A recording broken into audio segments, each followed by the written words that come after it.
presentation of Fox Sports. We are the Fox. We are St. Louis.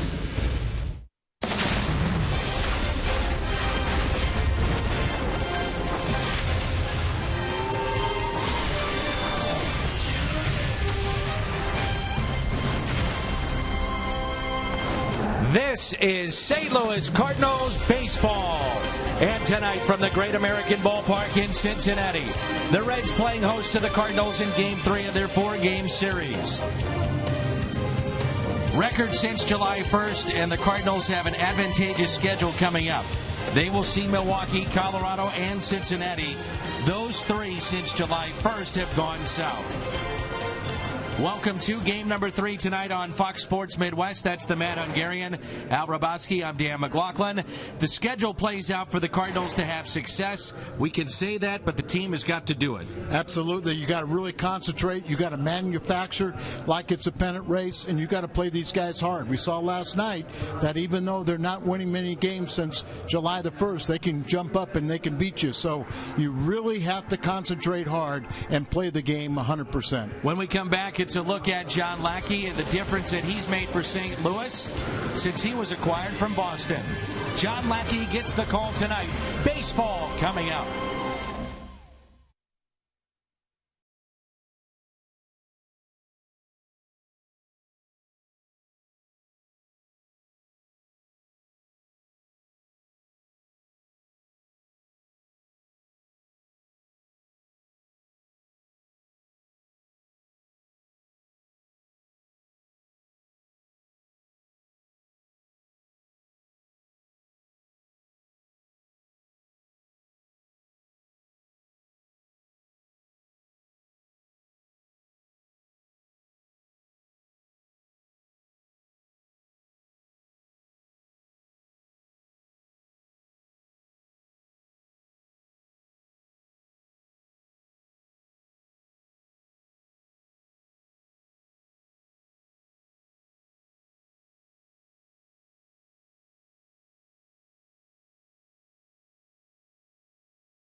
Concerning pitchers, how about Jake Peavy? He's now with San Francisco.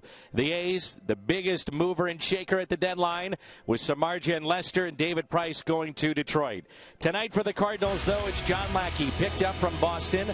He did start against Cincinnati earlier this season. That was August 19th as a Cardinal. So far this year with the Cardinals, 2-2, the ERA that's at 5. Last time he started in Cincinnati, that was back in 2007.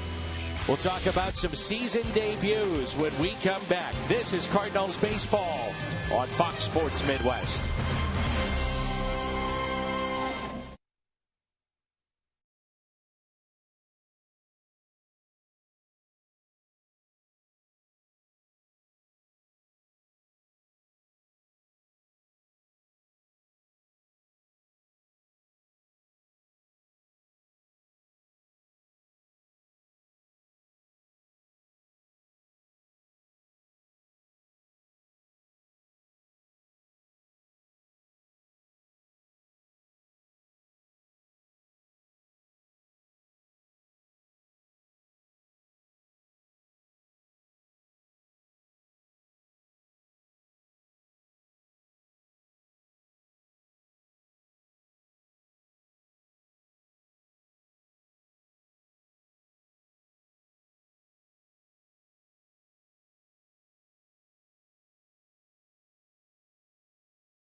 making a name for themselves.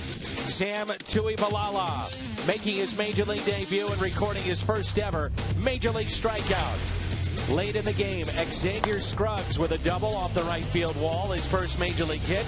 An extra base hit, also picked up his first ever Major League RBI. He's trying to make a name for himself and play every day. That's Oscar Taveras. He's in the lineup tonight. Baseball next.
Cincinnati, as Matt Carpenter will lead it off against Alfredo Simon. Game number 3 of this 4-game set. It drops in for a strike. The all-star Alfredo Simon, a selection this year replacing his teammate Johnny Cueto. He is 13-10. His numbers in the second half have been terrible. He's 1-7. He was 12-3 though in the first half. Yeah, Dan, when you think about he was picked up off of waivers from Baltimore to start right before the start of the 2012 season, pitched out of the bullpen the last 2 years. And he's had this year, he's career high in innings pitched. He's pitched more innings this year than both those 2 years combined. There's many that believe that those innings have finally caught up to Simon. He did pitch against us one time lately. It's back on August 19th. There's a ground ball on a broken bat, and Brandon Phillips makes the play. Matt Carpenter, John Jay, and Matt Holliday here in the first. Then Adams, who had a big home run in game 1. Oscar Taveras gets another start tonight. Yadier Molina is behind the plate. Colton Long, Pete Kozma at short, and the pitcher John Lackey. Numbers for the big man here at the Great American Ballpark, pretty good. 347 and 4 home runs for Matt Adams.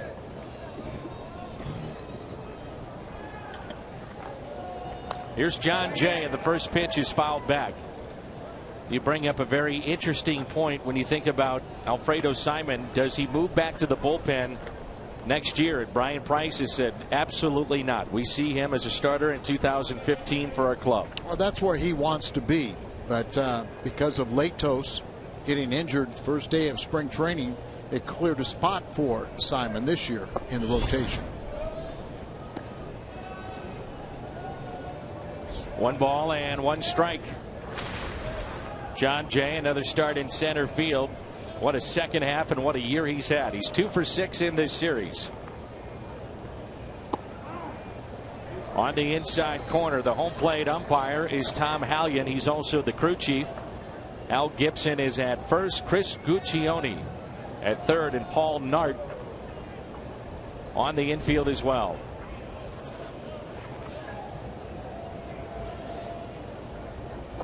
And a swing and a miss, and Jay strikes out. First strikeout for Simon.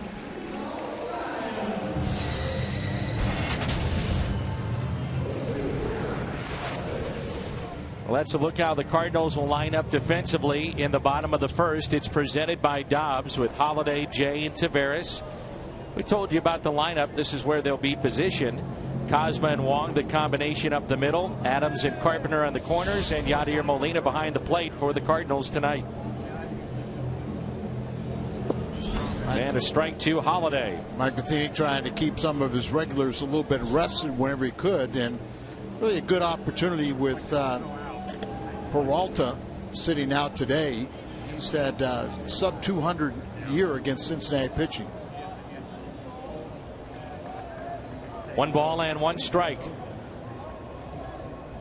We've talked about the struggles of the Reds bullpen. Their starters are 17 and 19 since the All-Star break.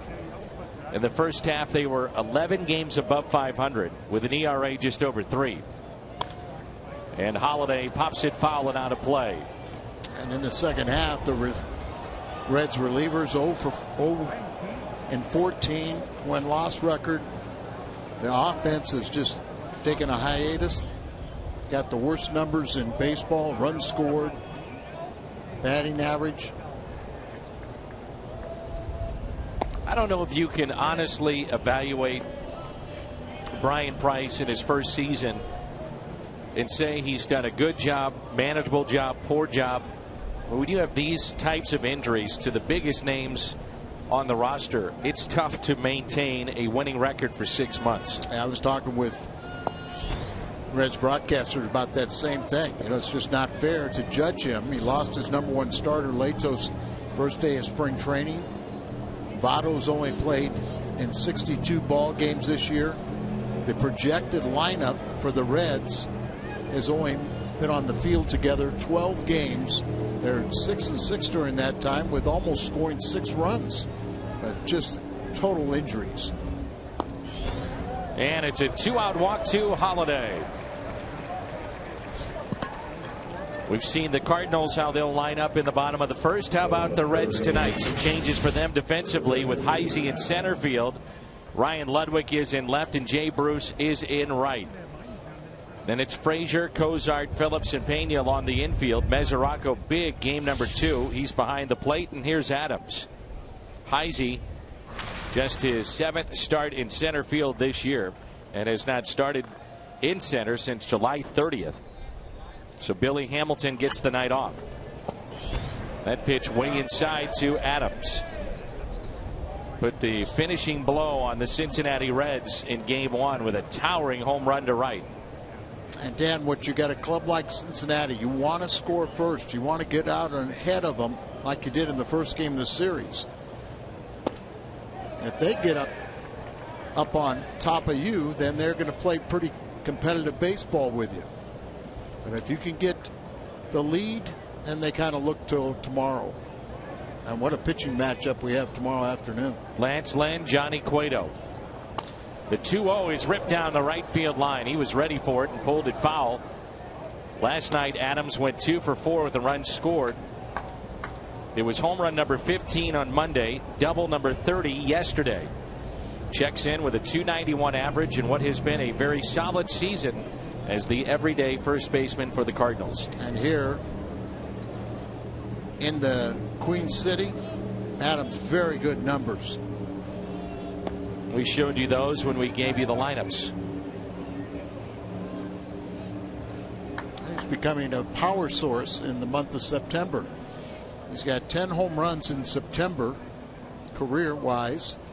That equals his home run total of June, but in about half the at-bats in September. 3-1 pitch. Adams hits it down the right field line. That's fair, into the corner. It stays in the corner, and they may try to score Holiday. They will. Chugging to the plate. Relay, not in time. He's safe. Adams comes to third, and the Cardinals have the lead 1-0 with 2 outs here in the top of the first. Well, we just told you that when the Cardinals break out on top, they're going to have a good chance to win, especially when you're playing these sub-500 teams. So Matt gets on by a walk. He comes all the way around on the big man's base hit.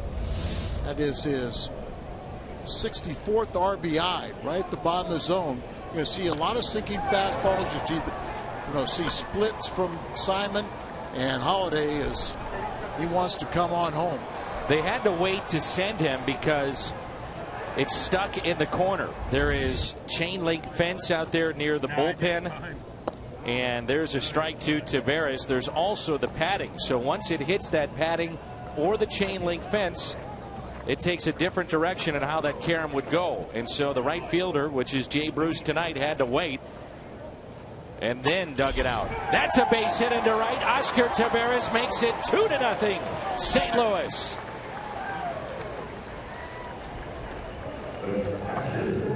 Oscar is 7 for 14 with a home run on this road trip.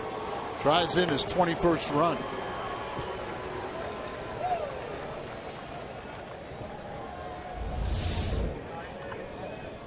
Take a look at the pitch. Right in the middle of the plate.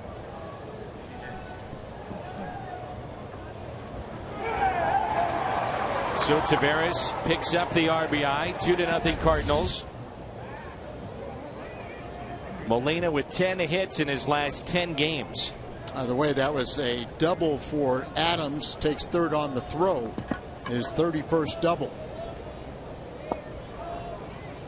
Somehow we both are pulling for Matt Adams to get another triple or a few more to lead the ball club in triples. Borges has tied him with 5.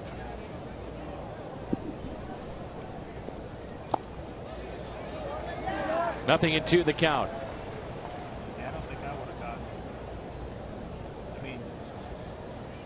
Back on August 19th, it was 5 1/3 for Simon. 8 hits, 3 earned.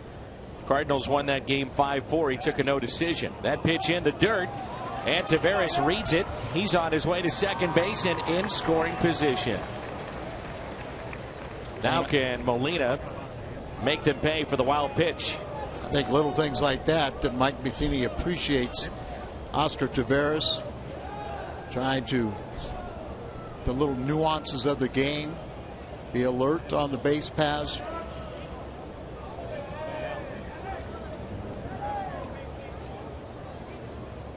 One and 2 the count. Molina serves it down the right field line, slicing foul and out of play. It is another very sparse crowd here tonight from the Great American Ballpark in Cincinnati. Sounds like by the applause with the Cardinals scoring runs that there's a lot of Cardinal fans here, maybe more than the Reds. 1-2 pitch. Molina hits it to the right side. There's Brandon Phillips.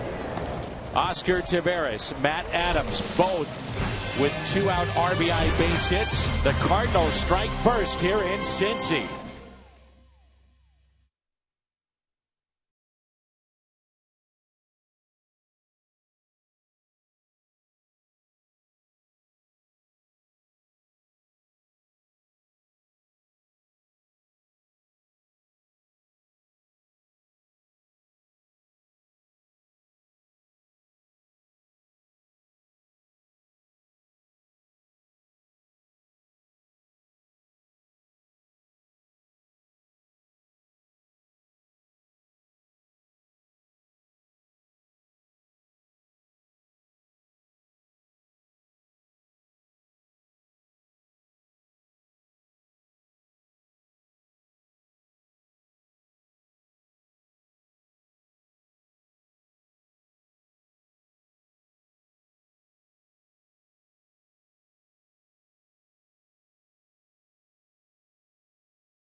Bud Light Live, the perfect beer for whatever happens.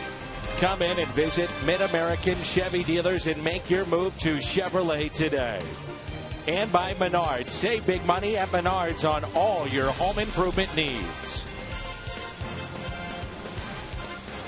John Lackey is 13-9 overall with Boston and St. Louis. Wearing the Cardinals uniform, he is 2-2.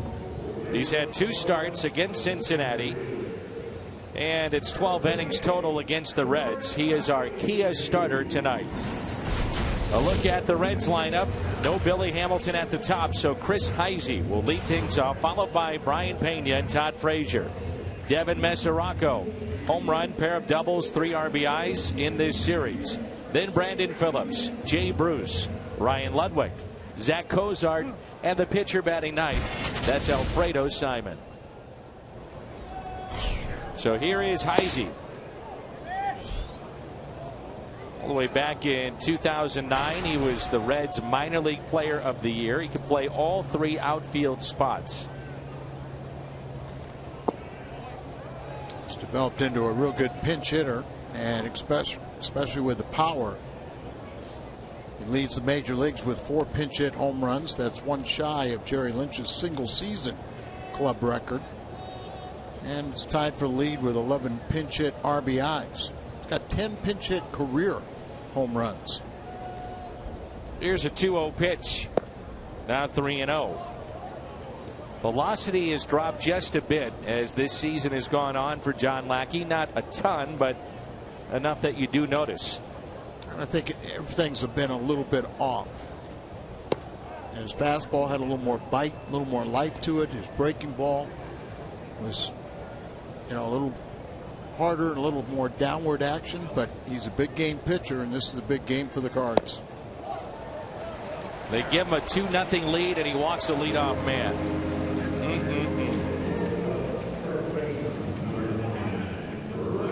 It brings in Brian Pena. The Cardinals have turned 4 double plays in the first 2 games of this series.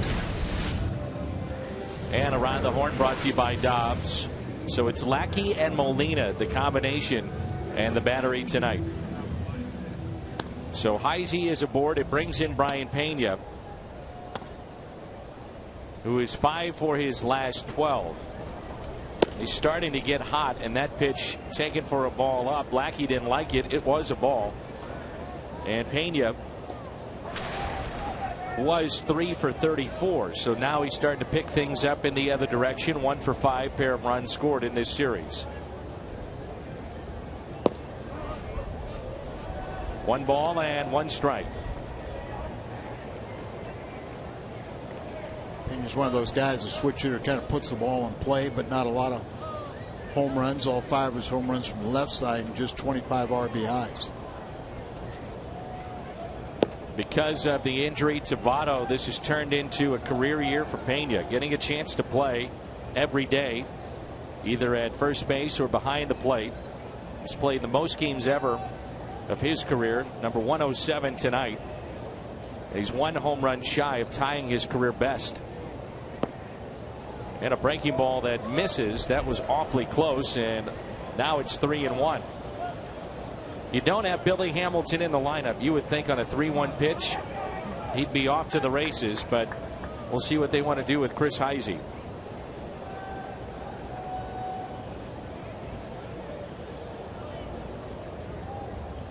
Not running, and a ground ball, base hit into right. Taveras will charge. Hits the cutoff Cosma, and runners at the corners, nobody out. Here come the Reds. Going to be one of those type of games as Lackey looks a little tentative. Walks the first man, falling behind the count to Pena. That's going to help any hitter. And you see the sinking action, but pretty much in the middle of the plate, just pulls it.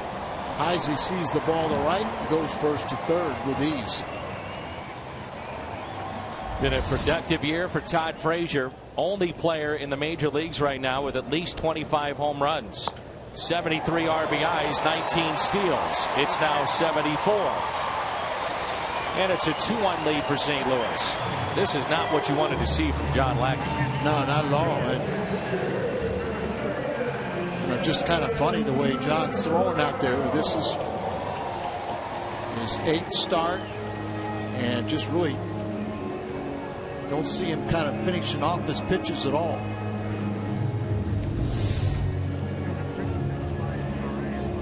See the movement, but Frazier just hooks it into left field.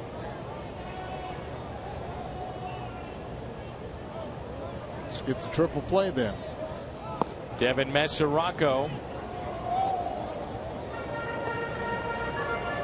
Is it me or does Lackey look stiff? Yes, it kind of standing erect, not really using his back, not driving much, and not really finishing off the pitches where you get your life. The movement. There was a little better. 1 ball and 1 strike. Mesoraco. See, shaking his head is not being able to do yet what he wants to do. You get a dangerous man here at the plate. Had a big game number 2 last night.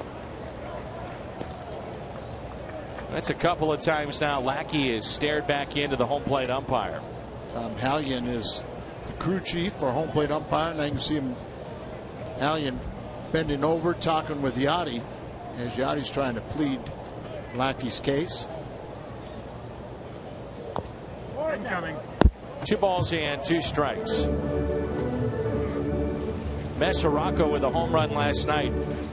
First Reds catcher to hit more than 21 in a season since 1999, and he's 1 shy from tying Johnny Bench's record for 23. That was back in 1980. 2-2. Double play ball. 6-4-3 double play. Runner advances from second to third.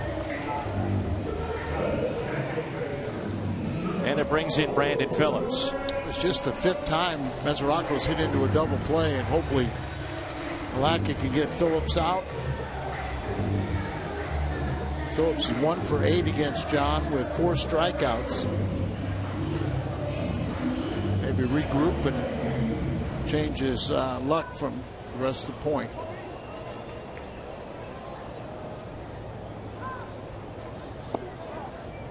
Love him or hate him, give Brandon Phillips credit for trying to gut through an injury that has been very painful for him. The thumb injury, the torn ligaments. He came back sooner than Yadier Molina, and he did that in the series against St. Louis. A time of desperation for Cincinnati. There are some around the city with the fan base and the club that are very frustrated that they have not seen Joey Votto back out on the field. Doing a few more baseball related activities, fielding, doing different things, and Brian Price has said even if I get him back the final week, I think it's important for him to get back to the active roster. Here's an 0-2 pitch to Phillips. Popped up to the right side, and Adams will give chase. Out of play.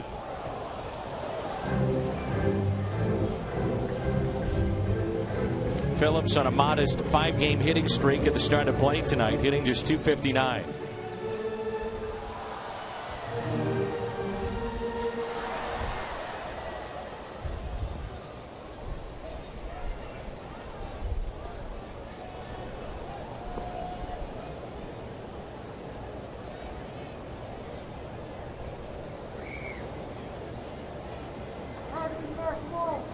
Seen multiple times in this first inning, Lackey just shaking his head, and you wonder if it's about what he's doing. Is he frustrated with the umpire?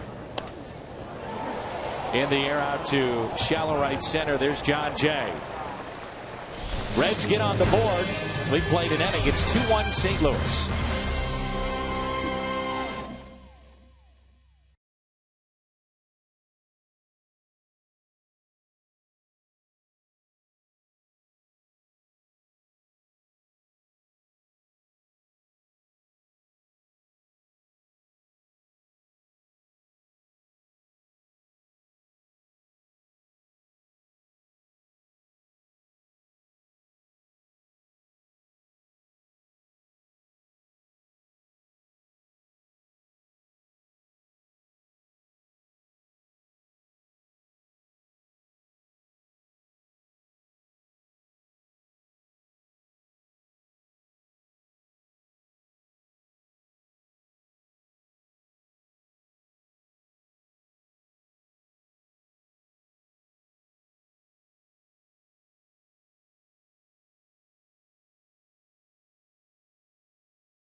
From St. Louis as we move to the top of the second.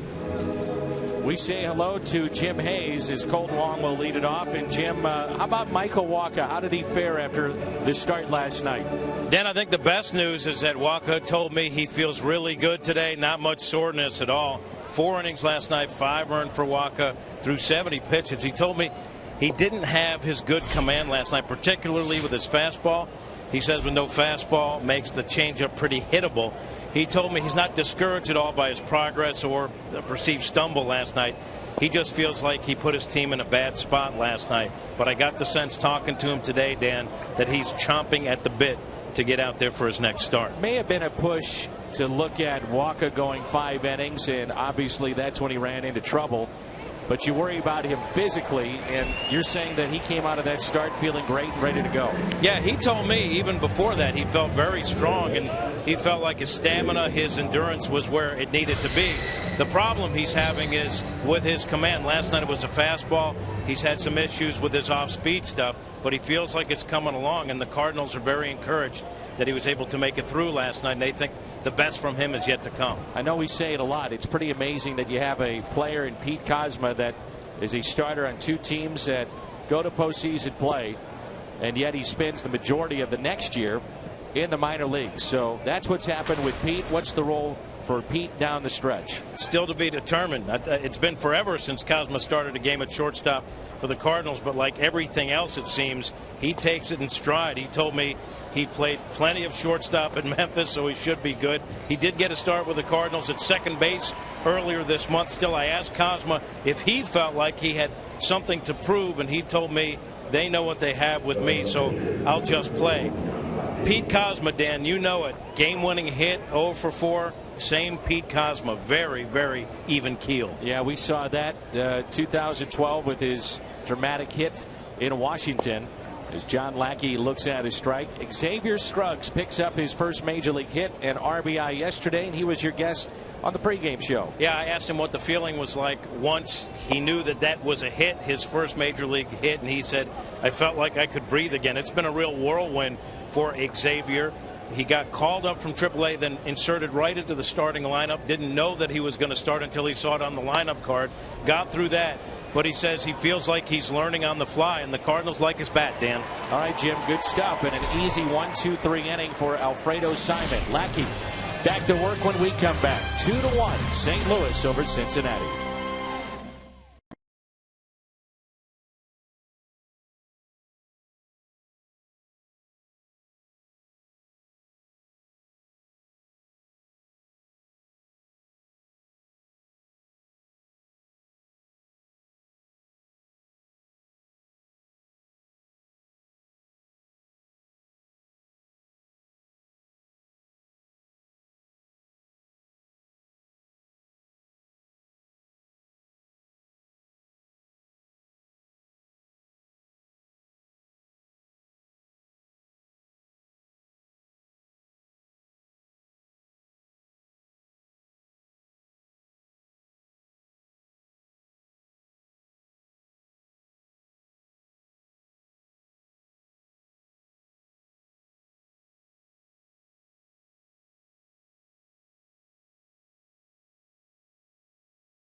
One, 2 hits aside as we move to the bottom of the second.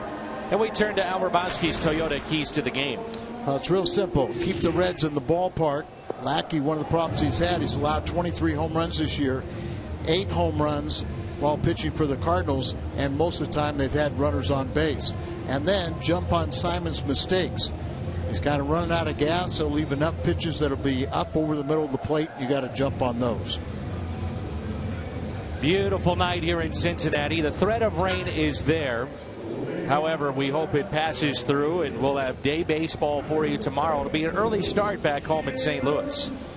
Got a good pitching matchup, so wake up and be with us. Fox Sports Midwest. Go down to Ballpark Village, play a little hooky. Here's Jay Bruce. I was talking with Jay Bruce about Brian Price the other day, and he said, well, even when he was the pitching coach, he was the guy that you could go to ask for advice, to ask him as you evaluate as a pitching coach. This is a year ago, and now as a manager, how opposing pitchers are trying to approach me. What are they doing? And he said he's been one of the most approachable guys as a coach or manager that you could find. And Brian Price replaced Dusty Baker, who is known as a player's manager. Right, and you know, you're a little bit of a disadvantage. He was a pitching coach. He had the full confidence of the pitching staff, but because he never played in the major leagues, pitched in the major leagues, you know, some of the hitters sometimes will say, well, what does he know? So it's, you kind of have to do that battle, as sometimes teams will try to find every excuse they can. And a swing and a miss. The numbers have been way down this year for Jay Bruce. First strikeout for John Lackey. And it brings in Ryan Ludwig. Time now for you to tweet your photo using the hashtag STLFanPhoto for a chance to have it shown in an upcoming game broadcast. It's brought to you by AT&T. Ryan Ludwig has hit safely in 4 of his last 5 games. Leads their club in starts in left field. That's where we find him tonight. I always find it interesting to look at the combination of a player that bats right but throws left. And he is one of the few that does that. You don't see it very often. No, probably the one guy that the best player probably be Ricky Henderson. But there's, like you said, not too many that do that.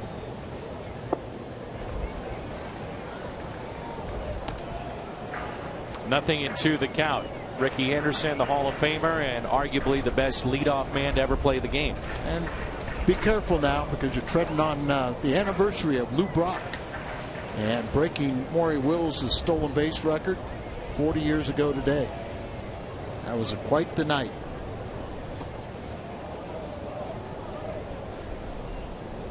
Two 2-0 Pittsburgh as they play against Philly tonight. Russell Martin singled in 2 runs in the top of the first. That's Vance Worley and Jerome Williams. Jerome Williams shut down the Cardinals on a Sunday afternoon. He's been good since he's gotten in their rotation. I think he's 3-0.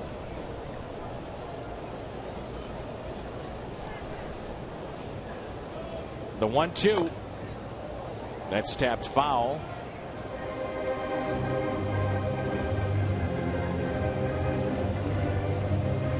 And again, Lackey shaking his head. I'm sure he's shaking his head about the previous pitch where he hung a breaking ball, and Ludwig could have tied this game up.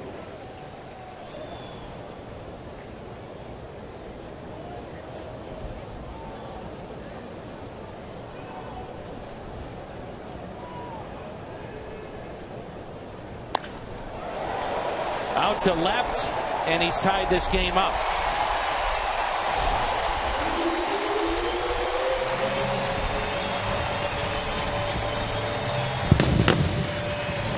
Solo home run for Ryan Ludwig.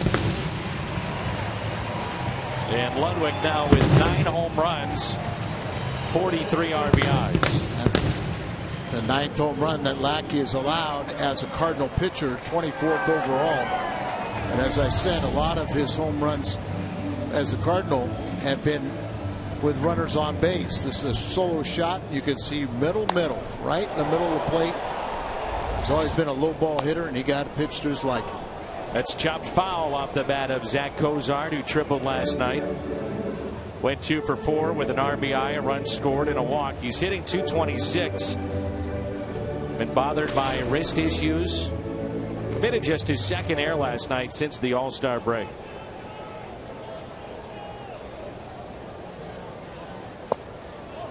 Very good athlete. He was a 3-sport star in high school: football, basketball, and baseball.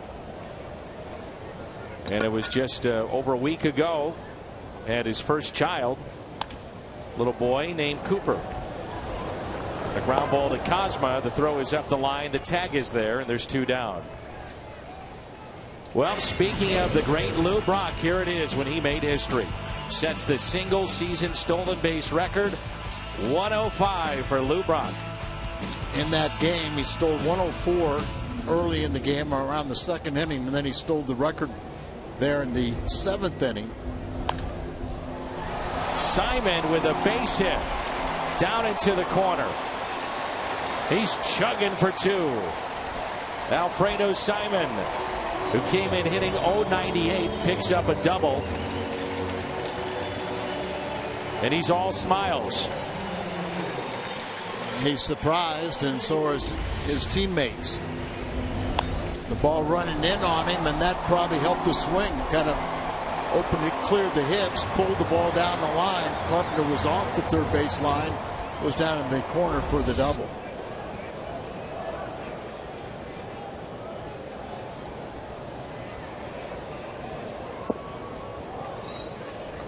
During that Lou Brock ceremony, they actually had about a 20-minute ceremony during the game, and it was getaway day. The team was leaving to go to New York after that game, and by the time Lou did all the interviews, we sat on the plane. You know, Lou got there, and we got pulled into New York at 5 o'clock in the morning. The first game in New York, it was in the top of the 9th inning. We were down, I believe, by 2 or 3 runs, and Rizzi hit a home run to tie it, and that was the 25-inning game. 25 innings and no scoring after the 9th until the top of the 25th. Bake McBride ran through a stop sign and scored. And you're very thankful he did. Oh yeah, it was a attempted pickoff at first base, and he circled the bases. Who was the third base coach? You remember? I'm thinking it was Vern Benson. And then, Dan, you know, we got back to the hotel at 5 o'clock in the morning. The next night we played a really long game. It lasted 3 hours, and we bussed to Philadelphia. Red wouldn't let us eat a lot of times. There wasn't much food in the clubhouse, so the second bus, the derelicts, we commandeered the bus, parked on 3rd Avenue for an hour and a half, got beer, wine, and sandwiches, and went to Philadelphia with the luggage of everybody else in the first bus. And then we played 17 innings in Philadelphia with a 2.5-hour rain delay.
get any size coffee fountain or frozen drink for just 50 cents the next day. A home run by Ryan Ludwig, the former Cardinal, has tied it up. Won a Silver Slugger Award back with St. Louis in 2012. 35-year-old has played sparingly with Cincinnati at times because of injuries. Remember, it was just last year opening day, he tore up his shoulder. That was a big, big loss for Cincinnati. Such a class act. One of our favorites.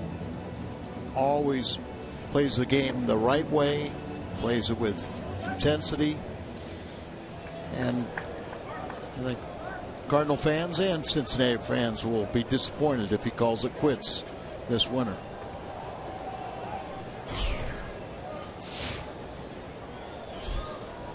Matt Carpenter grounded out to second, first time up.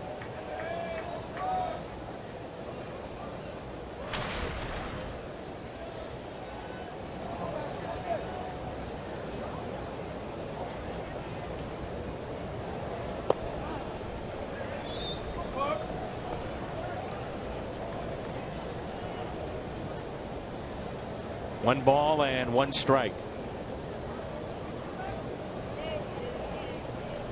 Carpenter is as deep in the batter's box as you can be with that back left foot. That's to the backstop. Cincinnati pitching very well in his career, .322 average. They chalk the box, and usually that first man digs in and wipes it away. He's also near the plate too. He's got the open stance that closes as the pitch comes. And that's in the dirt. Under Dusty Baker, it was Alfredo Simon. Now it's Alfredo Simon. He'll take it either way. Better pitcher is Simon. 3-2 the count.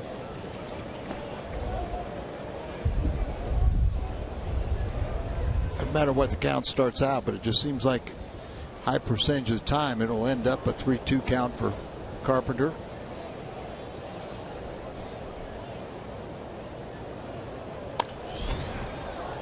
And that's popped foul and out of play. We showed a graphic the other day. It's well over 100 at bats that he has gone to a 3-2 count.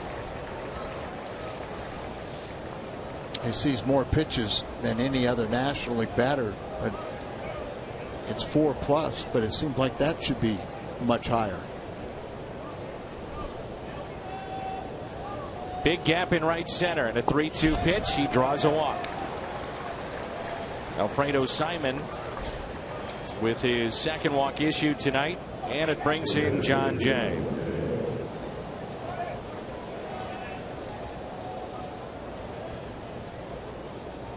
Jay struck out swinging.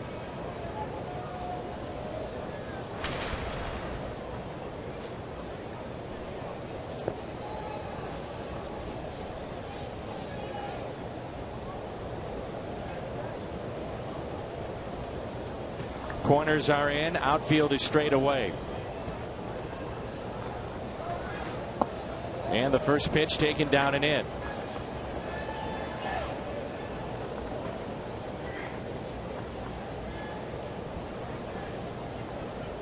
John Jay has the second best batting average, .366 since the All-Star break.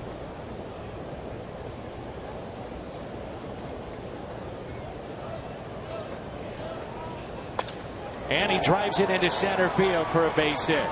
Carpenter stops at second.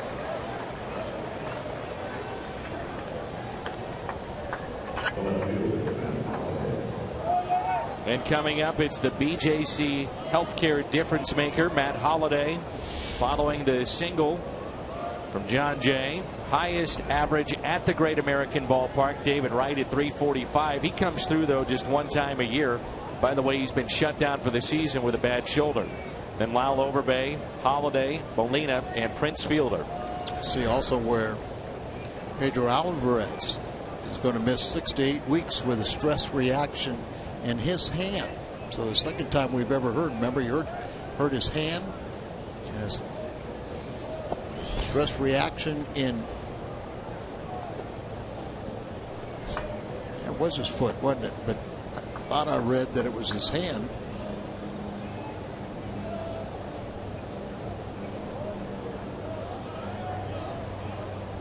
So regardless, he's going to be missing time. Yeah, missed time. Well, he hurt his foot against St. Louis. Now you got me thinking, Dan.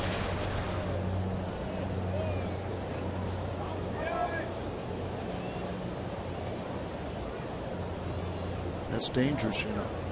Holiday leads a club in RBIs with 81 and takes a big rip and fouls it away.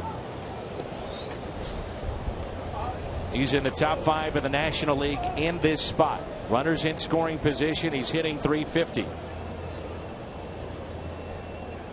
It's the same series that Travis Snyder hurt his hamstring. Alvarez in Pittsburgh hurt his foot. McCutchen also his ribs, re-injured that. And it is the foot in talking about Pedro Alvarez. If you're thinking of a hand, maybe you're thinking of Ryan Braun.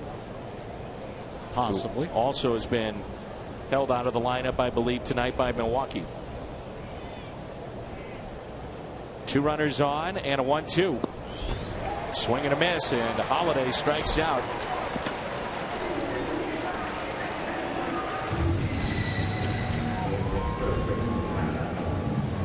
And it brings in Adams. He got the scoring started for St. Louis with a double down the right field line. And then Tavares brought him in.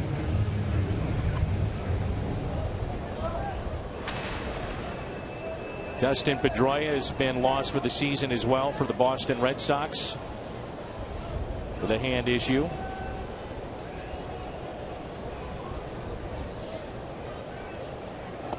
And Adams looks at strike 1.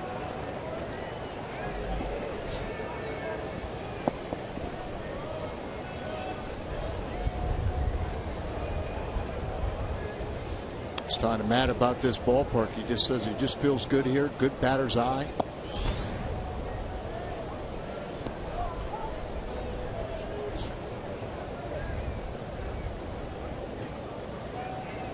I see that section of the ballpark. It makes me think of Jim Edmonds. Some of the great plays that he made here at the Great American Ballpark. Off the bat of Jason LaRue. 1 ball and 1 strike with 2 runners on. Adams rips it. It's caught. It's a double play. That's the 2nd game in a row that Pena has robbed the Cardinals of an extra base hit and runs. He robs Adams. Last night it was A.J. Pierzynski with the bases loaded. That saves 2 runs.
Brian Pena leads it off following his very good play down at first base. A 2-2 game, and that pitch is taken just a bit low.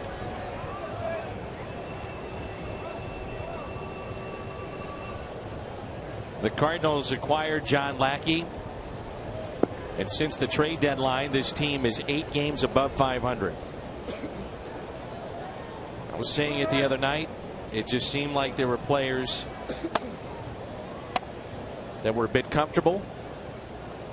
And I'm not talking about Joe Kelly or Alan Craig. I just mean in a general sense. And it shook up this team, and it shook them up in the right direction. It seemed like all season long they were just waiting for things to happen for them. But now we talk about times there was a sense of urgency, but now you see Hallion's yelling at Lackey because of, I'm sure Lackey's showing his displeasure with the strike zone. That's ridiculous. Mike Matheny, he threw out John Lackey. Standing on the mound, getting ready to pitch, and he gets tossed. And we're in a pennant race.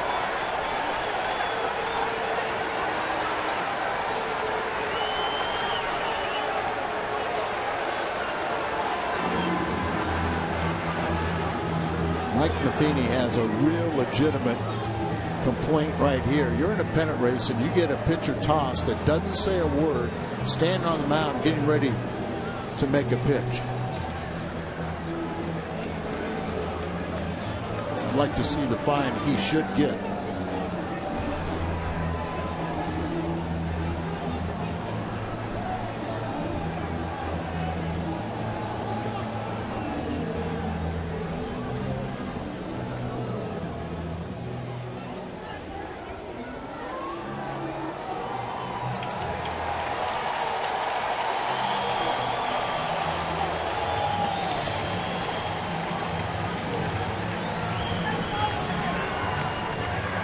I can't believe he just did that. In a pennant race, you think you have to have a little more tolerance.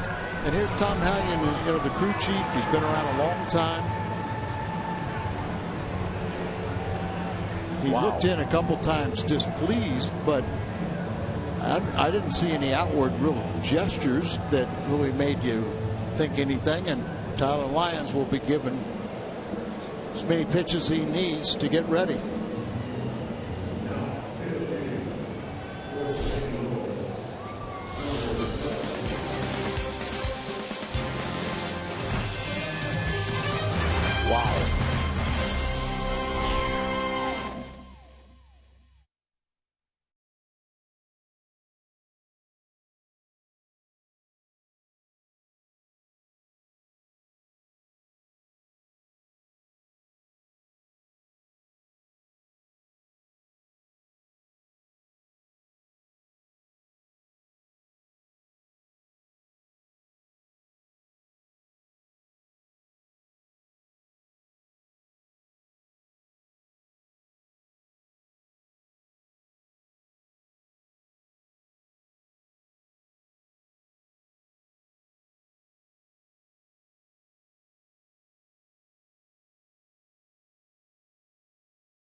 Losses. I don't know if I've ever seen it or I just can't remember, but when at this time in the year a starter has been ejected this early in the game. man, oh man. The only thing I could make some comparison was early in interleague play, and we'll talk about it, but this was the final straw.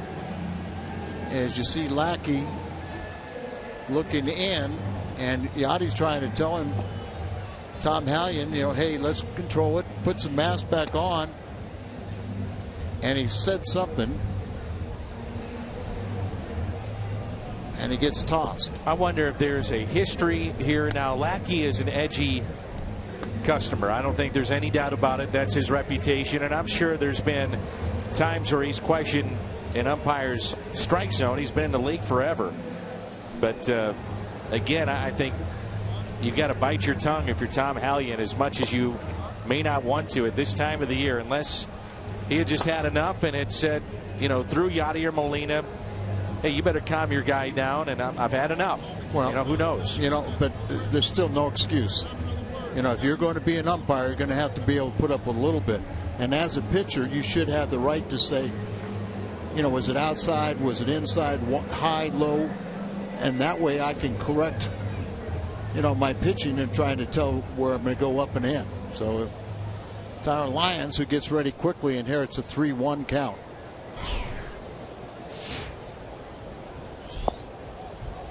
And it's a walk to Lackey.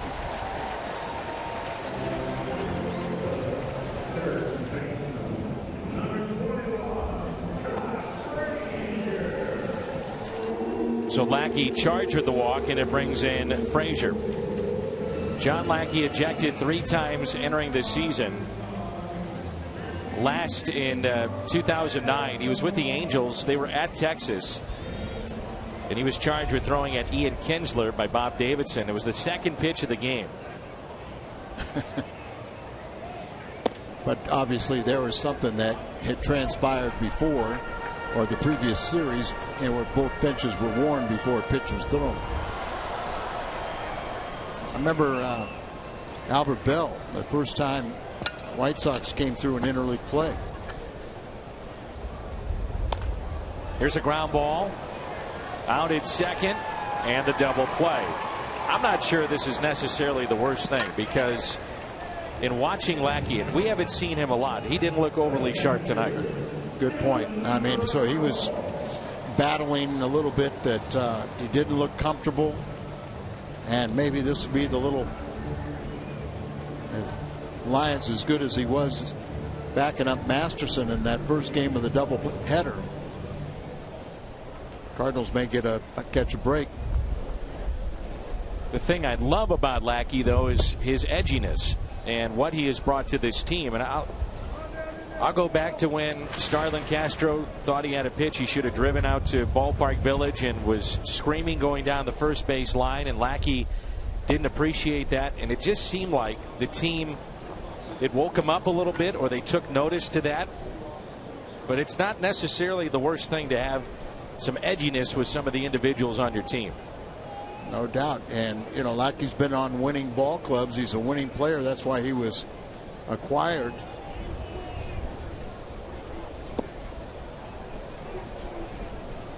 Talk about Brzezinski brings that little attitude too, that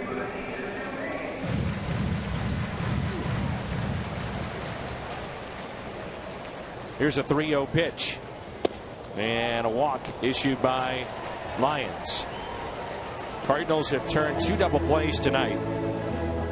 One off of Frazier's bat, Mesoraco in the first. There's the second walk in the inning, third in the game, and it's a 2-out walk and extends the inning to Brandon Phillips. FoxSportsMidwest.com. Stan McNeil has more on John Jay. FoxSportsMidwest.com.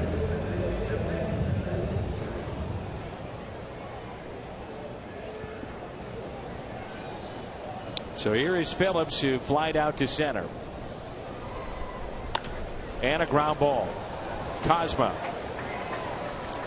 And Tyler Lyons comes in and gets 3 outs here in the third. We're tied up. It's 2-2.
Fox Sports Midwest is brought to you by Schnucks, your neighborhood hometown grocer for 75 years. By the makers of 5-Hour Energy. And right now at Jack in the Box, try Jack's Spicy Chicken Club Combo for just $4.99 plus tax. This stat goes back to 2002. It's the furthest that Stats Inc. can look at ejections concerning the Cardinals starters, but there had been no starters prior to tonight since 2002 that had been ejected. We're talking about starting pitching. Meanwhile, Tom Hallion has only thrown out one person this year, and that's Ryan Sandberg. One of the fewest in the league. Last year he threw out 6. So maybe he's got a little bit more patience this year. But still, 6 isn't that bad either. No. I would think that, though, the umpires and them throwing out anybody, that's got to be way down this year because of replay. Yeah, exactly, which fans got to be disappointed in that. It's always been one of the fun things. The Earl Weavers, you know, Tony La Russa, Piniella, Billy Martin. Oscar Taveras with a base hit into right. But I think if you asked a fan, do you want plays right or do you want arguments, they'd say, well, let's get the plays right. But it is a fun part of the game. Absolutely. And, you know, umpires have a very difficult job. And how many times do we see a play with our Cardinal red eyes and then you see replays and you say, wow, how could I miss it that badly? Well, they don't have the replays until now.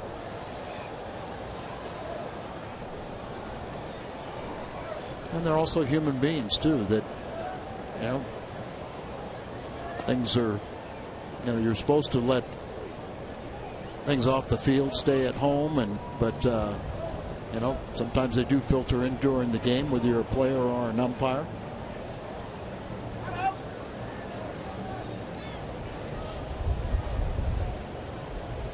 I remember back last year, Tom Hallion was actually fined as Taveras strikes out. The report was, and David Price was involved with this, I believe, but it was in Tampa Bay, and Tom Hallion was fined. The players were fined. There was language involved, and you know, those things do happen. Many times it doesn't come to the point of the public hearing about it or being able to read about it, but this one was. That was Tom Hallion in 2013 as Molina looks at strike one. That's still very well respected because he's a crew chief.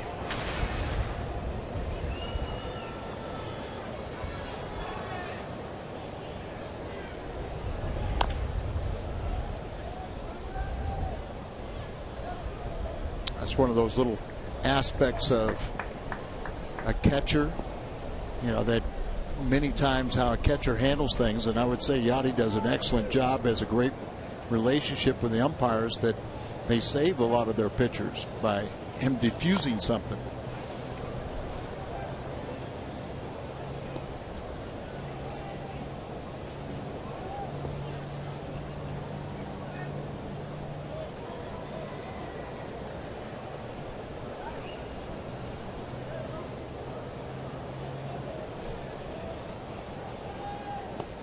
And a breaking ball. It's taken high by Molina with an odd swing back in the first to ground out to Brandon Phillips. It's just 4 for 22 on the road trip, and a couple times he's almost kind of thrown the bat a pitch away trying to hit it to right.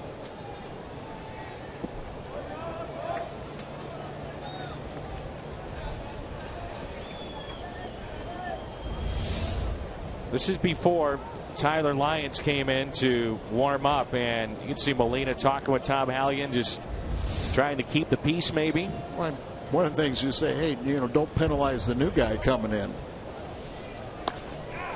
Served into right and a base hit past Phillips. Another one of those swings. Did it last night and then again here, where keeps a little bit more of the hand on the bat but still guiding it, like you say, to the opposite field. So he's well off the plate, looking for a little slider down and away, and shoots it to right. 11 hits in his last 11 games now for Molina. Here's Colton Wong. He struck out swinging back in the second. Colton on the trip, 9 for 25 now.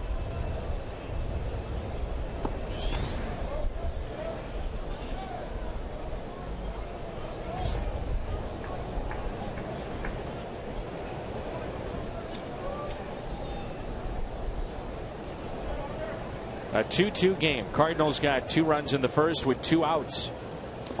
And Wong got a piece of it for a foul ball.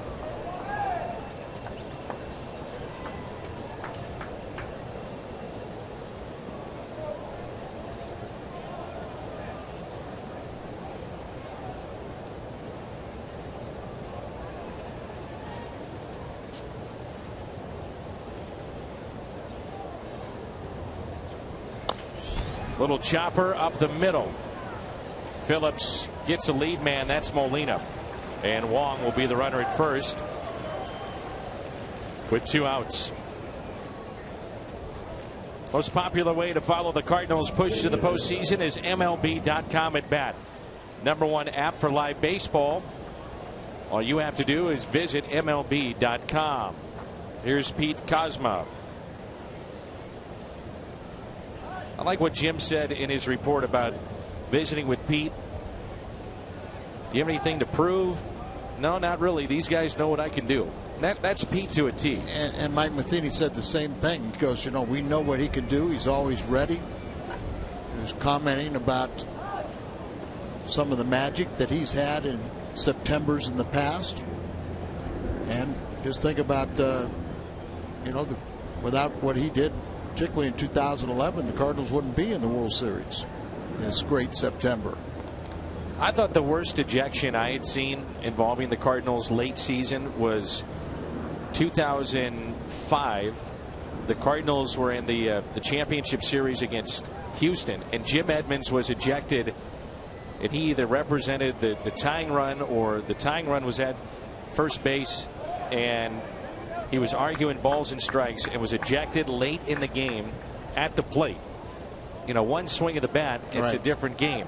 And John Rodriguez, if memory serves correct, was the pinch hitter and drove it to deep center. J-Rod. I do remember that. Yeah. But I could not believe. I mean, you have to be almost physical with an umpire to be thrown out at that point in time in a season with the importance of that game.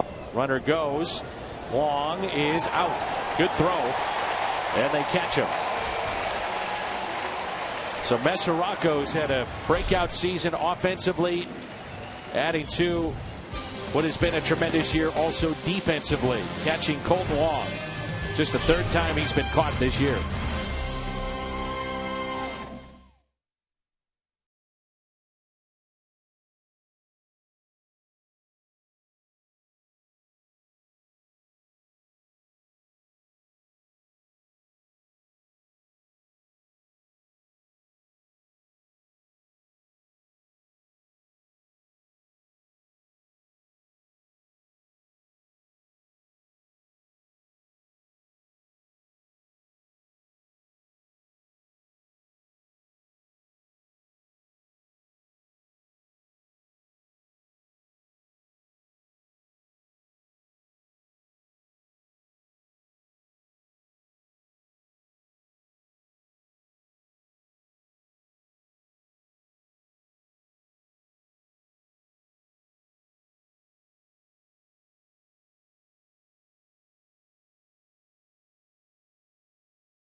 Take on the Brewers for the Central Division crown. They are available now. Download the new McD's app or visit Cardinals.com/McDonald's to get your $8 tickets. A pennant race, $8 tickets, and a new McD's app. I'm loving it. The last Cardinal pitcher to be ejected in a game, but not a starter, but reliever, was John Axford, and that was last year. And the 3 previous times that Lackey has been ejected, it's when he's hit a batter.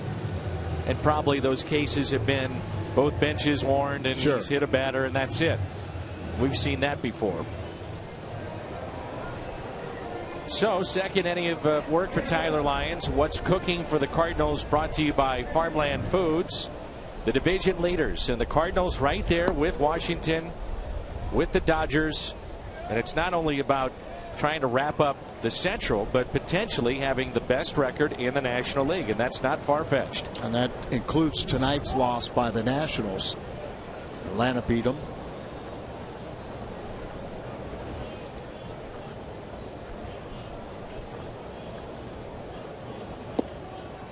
The drop for Jay Bruce, it's been staggering, dealing with nagging knee issues, but he's the only player in the senior circuit to average more than 100 RBIs in the last 3 years.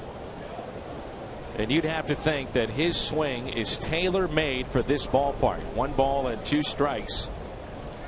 He is 4 home runs away from becoming just the 12th player in Major League history to have at least 20 homers in his first 7 seasons. That's production. And Dan, also over the last 5 seasons, his 50 home runs against left-handed pitching are the most of any batter in the major leagues. Here's a 2-2. And Pujols has 46, Granderson 43, Batista 41, Braun 40, Teixeira 40, and Willingham 40. But he's got the most off of left-handed pitching. In the air out to shallow right. Who wants it? And it's going to drop. Wong was waiting for Taveras to call him off, and it drops in for a base hit. That ball has to be caught. Taveras playing deep with reason, but that ball hung up a long time. Look at the distance that Colton Wong. You see, he was waiting to get called off. Never did get called off. And he's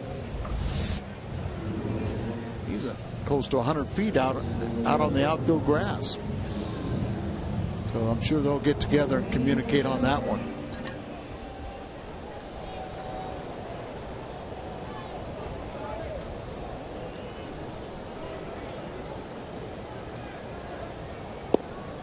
And a pitch taken in.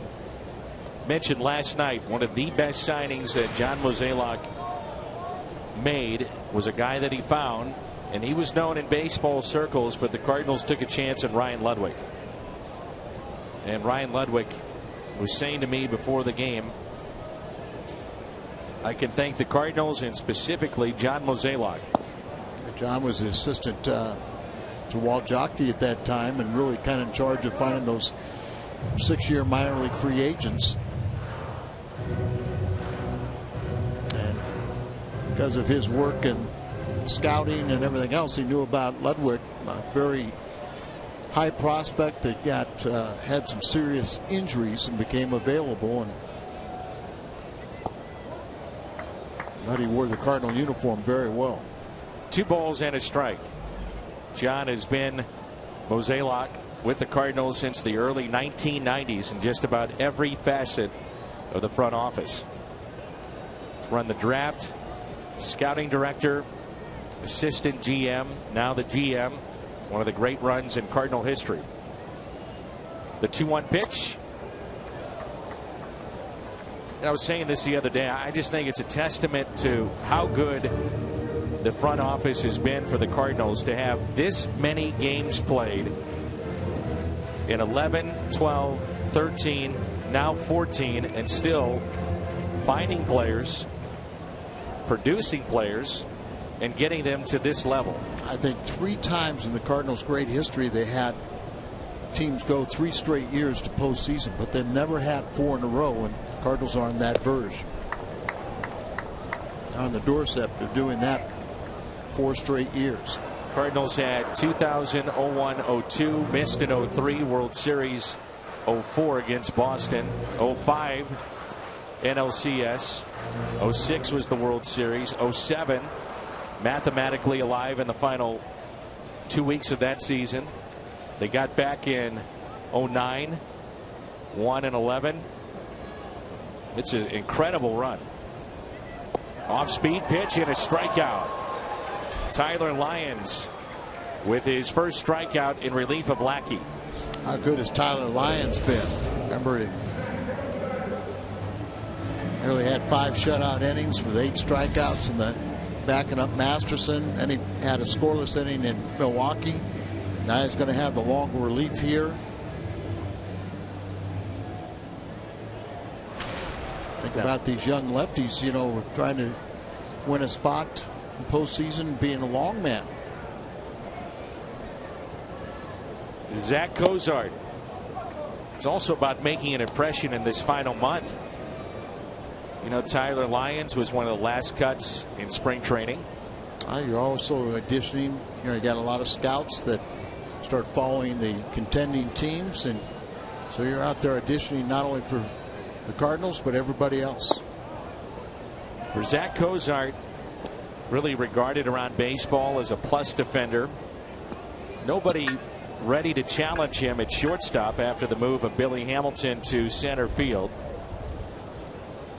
Dusty Baker would hit him in the 2 spot. He did that 291 times last year, but low on base percentage, struck out a lot. So for Brian Price, Cozart is batting 8th in this lineup. Kind of seemed like that was Dusty Baker at times saying, I'm going to do it my way, and everybody else said, oh, you got to move him down.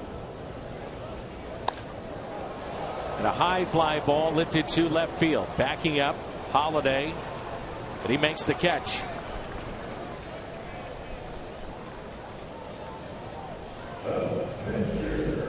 During batting practice, the wind was just really, really fierce and a crosswind. It is right now, too. It's whipping in the outfield. And it's kind of keep an eye on those flags as see when that rain will come, hopefully after the game. Alfredo Simon with a double.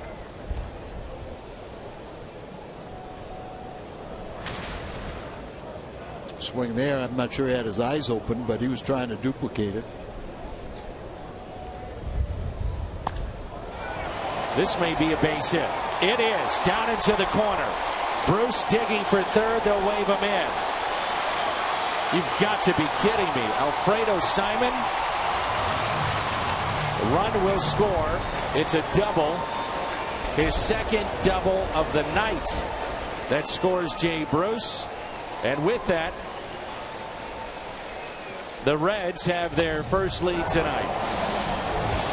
So Bruce, they were waving him in from the get-go.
was last time I had seen a starter taken out of the game or ejected from the game for arguing balls and strikes. I can't think of one.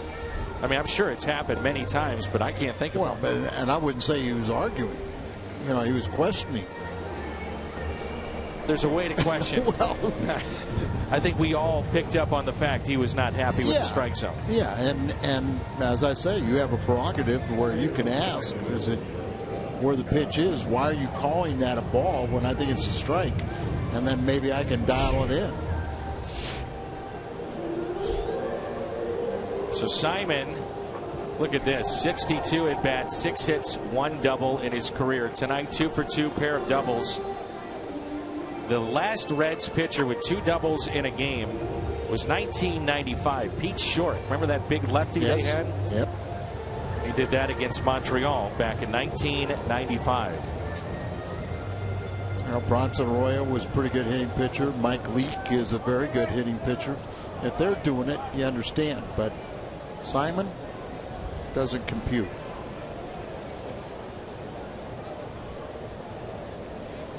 So here is Kozma after Colton Wong was caught stealing, spins away from a ball up and in.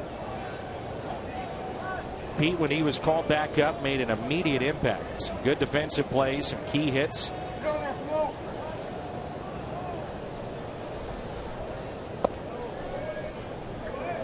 He had not played on the road trip until tonight, but you're right, when he got called up, got a couple big pinch hits, started some rallies, and he's got a little 3-game hitting streak going.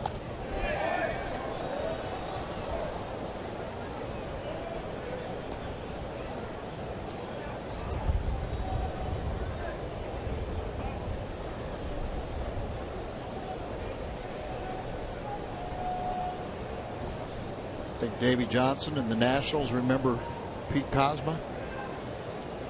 Oh yeah. You don't think they would love a little revenge on St. Louis? As Davey Johnson no longer the manager, but Matt Williams is, and that's a team that I've always felt going into spring training last 2 or 3 years would be a favorite coming out of the East. They put it together again this year. Yep, and won 2 out of 3 against Atlanta. It's chopped foul.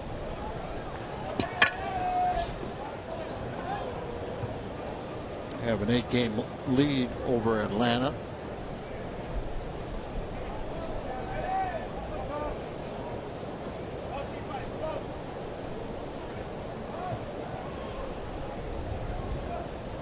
Philadelphia has taken a 3-2 lead and still batting in the 4th against Pittsburgh. That is a fair ball off the sidewall. Kozma will be held to a single. Where it goes over the bag, and it must have just gone over the bag. DirecTV, the NL Central standings, with Pittsburgh, Milwaukee, and St. Louis losing last night. 4.5 are the Pirates, back of the Cardinals, and Milwaukee 6 out. Cincinnati is 12 back. Pete, look at a good look at this. See with the third base umpire. Ooh. Wow. It's where it goes over the bag, and from our advantage point up here, we thought it was definitely a fair ball. From the left field corner, we kind of questioned that, but Paul Nauert made that call, and then Ludwig played that ball perfectly off the side wall to hold Kozma to just a single. Tyler Lyons, since he's been called back up, has pitched very well. You never know, maybe this is his role with the club in the future. Guy that could start but could be a long reliever, although you don't see a lot of long relief men, it seems like, in the game today. And you would think with the Cardinal veteran staff they wouldn't need a guy too often, but I just think it's one more case where he's been up and down several times the last 2 years, and he's making a statement that, hey, I feel like I need to stay here. I'm one of your better pitchers, and he's making a case for it. stabbing at it.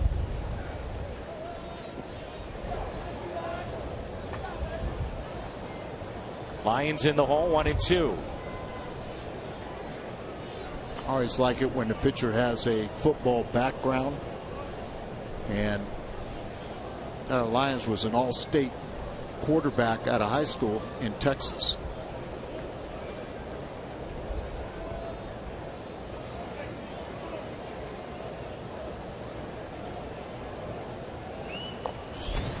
Stabs at it. It is a fair ball, and they'll turn to the stretch by Phillips. What a play.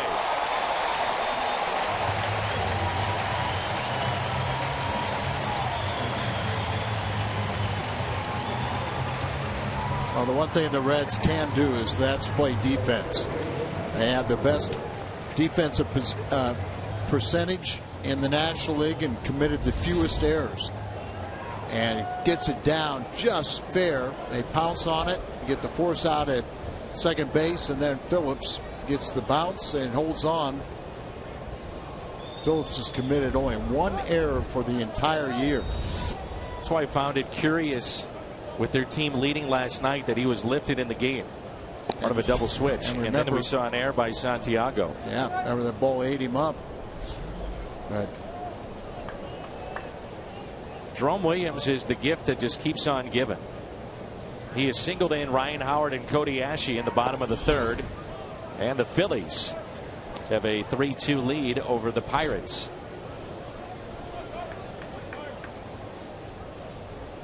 No score in Milwaukee. They're hosting Miami.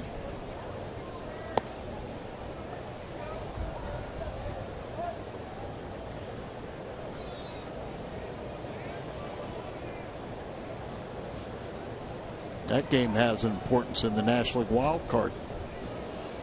They're both trying to hang in there behind San Francisco and Pittsburgh. 2-1 the count.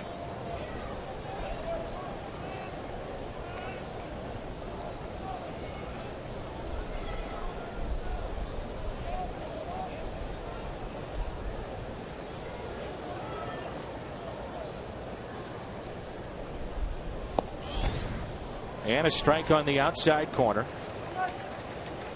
Full count with 2 outs.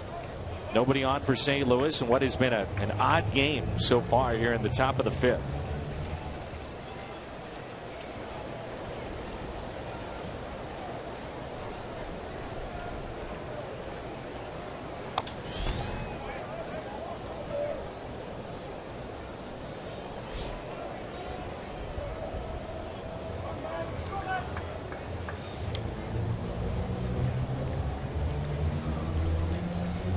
Three and two, 2 outs, and we'll do it again.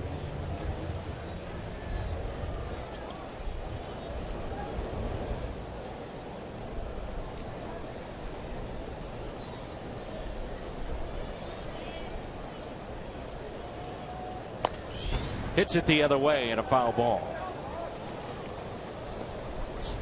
And we've been talking about the lack of crowds here in Cincinnati, and I guess we just take it for granted what we have in St. Louis. Cardinals go back home to begin a 9-game homestand on Friday night. Cardinals have not had under 40,000 for any game this year. Edging towards 3.5 million. Good at bat again by Carpenter, and he draws a 2-out walk. Well, Brian Pena, who had primarily been a catcher prior to this season, after watching Phillips, says, hey, need that first baseman's mitt. What a great play that was by Phillips with the stretch and the pick.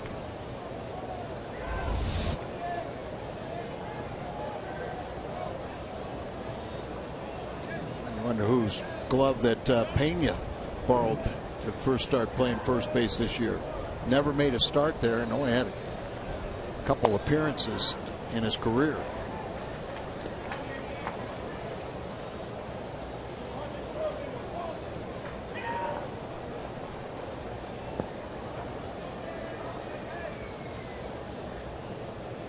Here's John Jay, who singled to center.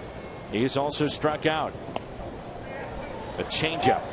It's been the bread and butter pitch when Simon has been right. Very good movement with that changeup.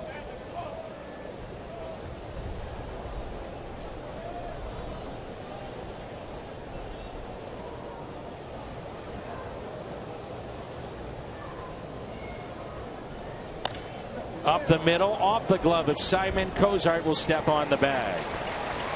So the Cardinals strand a runner.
Present fireworks night at Busch Stadium Friday, September 19th. Come see the Cards take on the Reds. Stay in your seat after the game to watch a dazzling fireworks display with the Gateway Arch as the backdrop. And tickets are available at cardinals.com/promotions. The top of the lineup for Tyler Lyons. Here's Heisey, and he takes a ball. Lyons has allowed that RBI double to Simon, who's 2 for 2 with 2 doubles. That being the difference maker so far.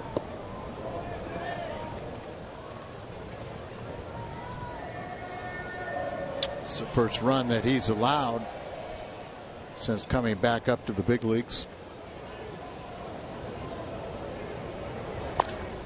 And a line drive into left field and a base hit. Heisey aboard for the second time to go along with a walk and a run scored.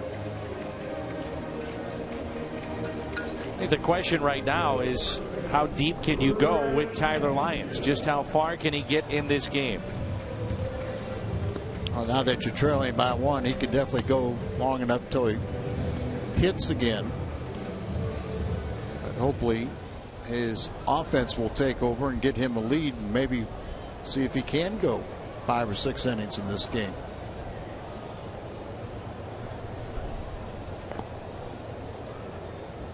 So leadoff hit, the switch hitter Brian Pena has singled to right, also walked back in the third.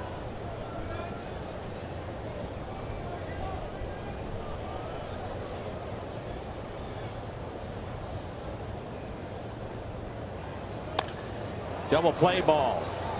Long though, couldn't get it out of the glove, fires to first, safe.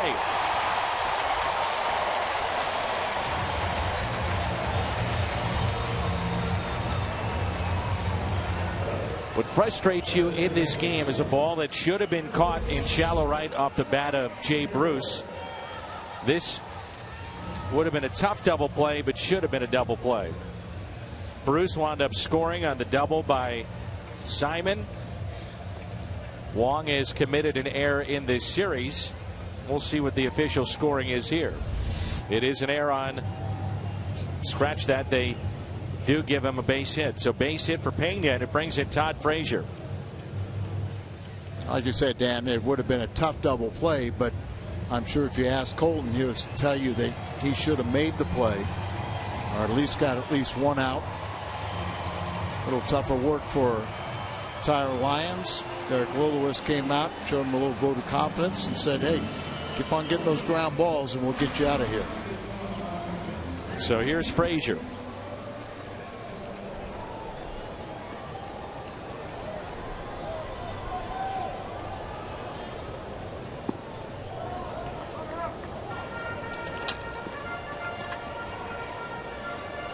Hit into a 6-4-3 double play. The Cardinals have turned 2. Also an RBI single to left.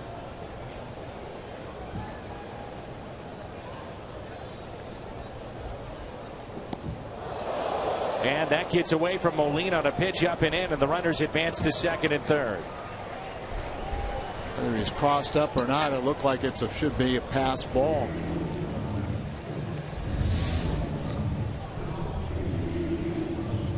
Breaking ball, but you got the best catcher in baseball right there and misses it.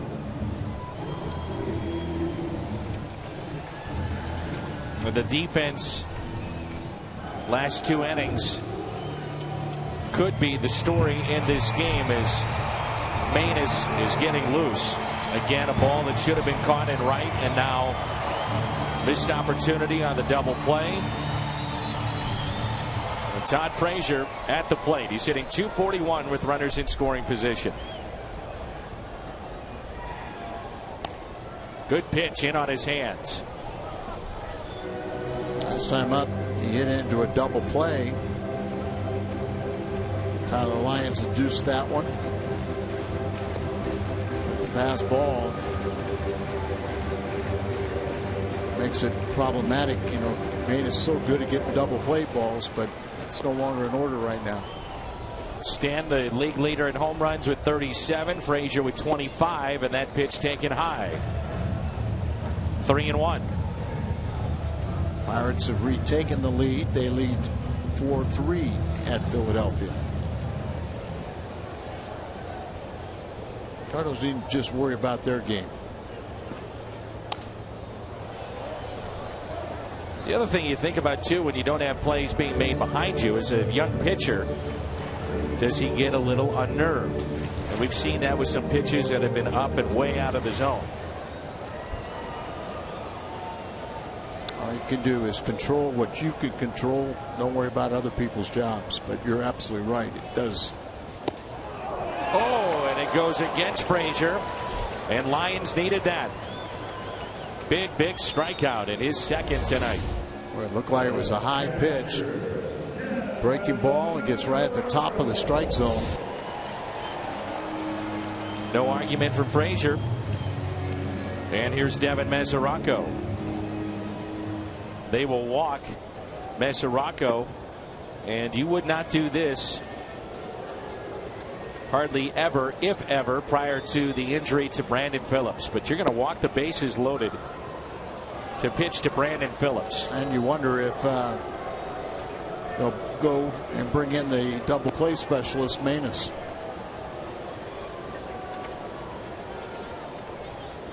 You can make a lot of changes when you have the expanded rosters, and Mike Matheny's walking up the steps. So this will load the bases. The 3-2 Cincinnati lead.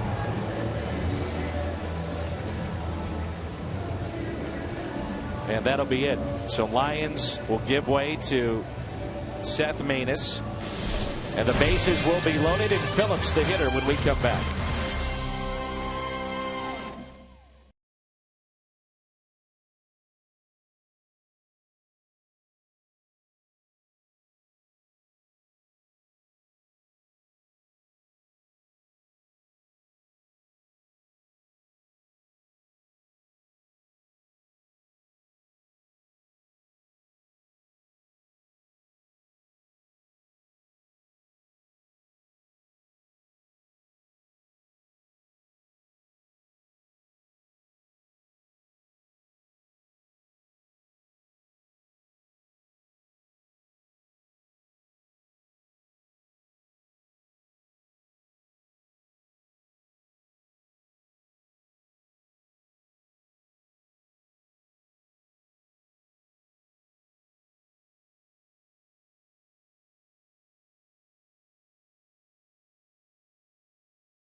Game show at 11 in the morning, St. Louis time. Lance Lynn, Johnny Cueto. Our Budweiser What's on Tap game for this series. Lynn and Cueto tomorrow at 11. Get you caught up if you're just joining us. Third inning, John Lackey had some words with the home plate umpire, frustrated with him. I don't want to hear it anymore, he says. And eventually, Lackey would be tossed.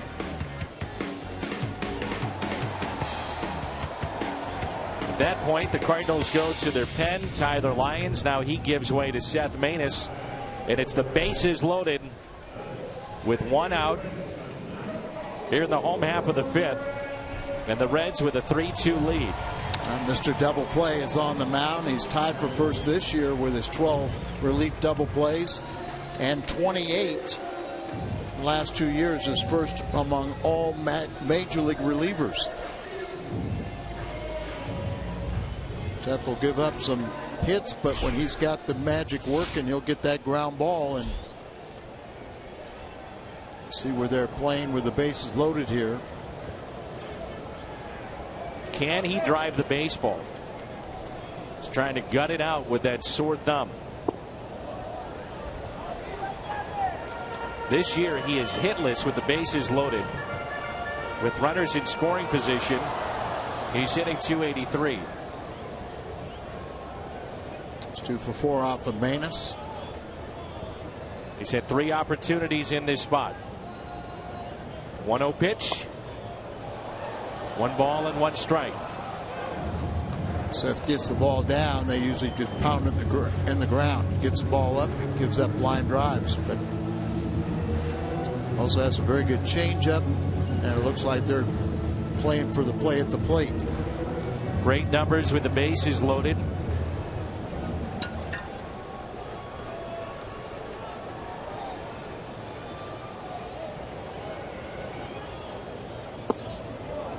Mention how Phillips is gunning through his injury. Brian Price, prior to the game tonight, said that Joey Votto was taking grounders, hit off a tee, continues to feel better each day.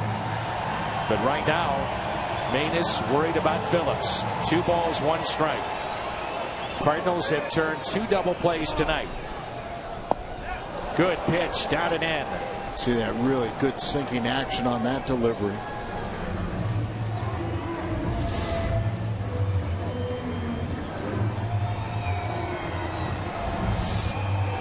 You see the ball down in the zone, probably should lay off it because the bottom will fall out.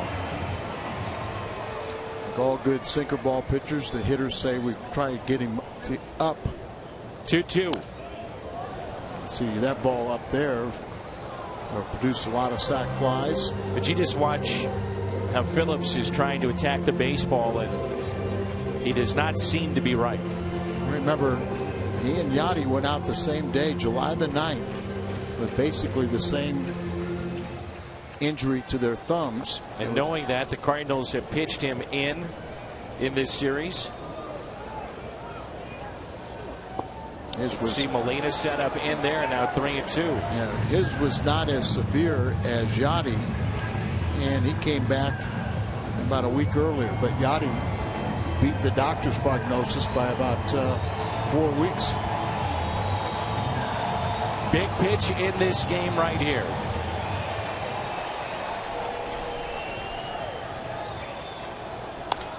Base hit to left. 1 run is in. They'll try for another throw to the plate. It's in time, and he is out. The strong throw from Holiday.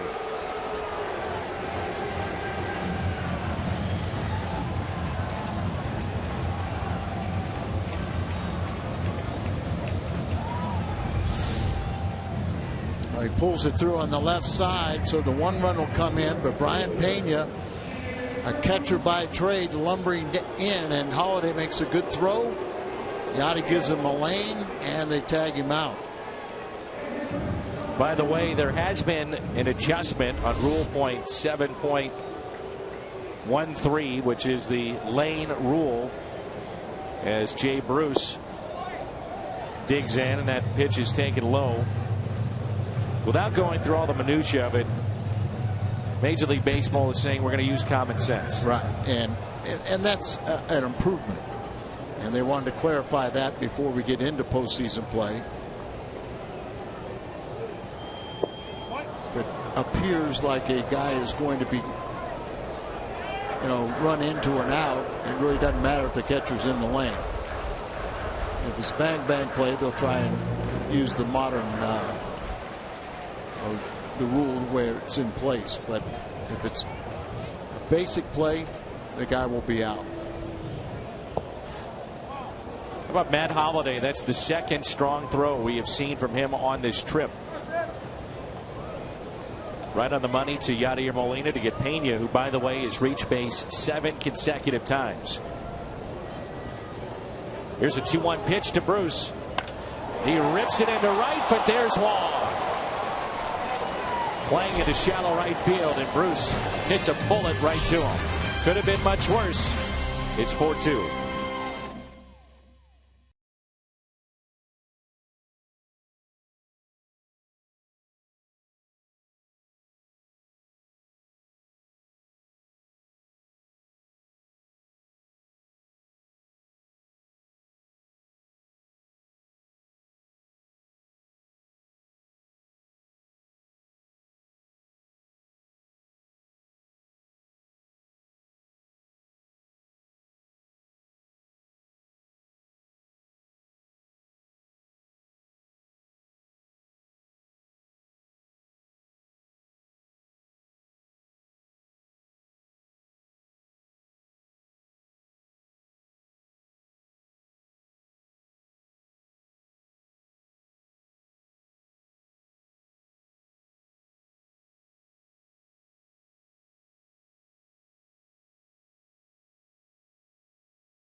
Home or road, you can earn 2% back in fan rewards. StubHub, it's your ticket to upgrades and more. Holiday, Adams, and Tavares coming up against Alfredo Simon.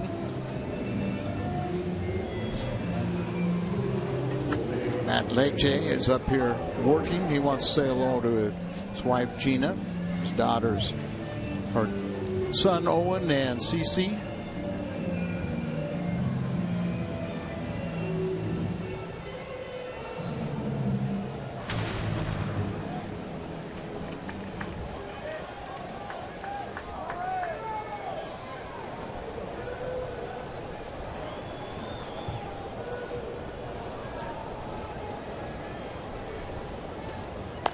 First pitch is chopped left side. Long throw for Frazier. Nice play.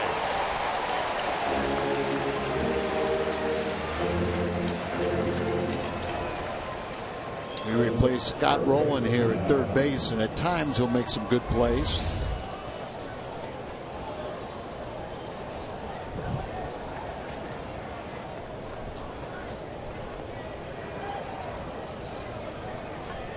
Made 14 errors on the year, but spears that one and got the strong throwing arm. Little League World Series champion from New Jersey. He was the starting pitcher in that championship game.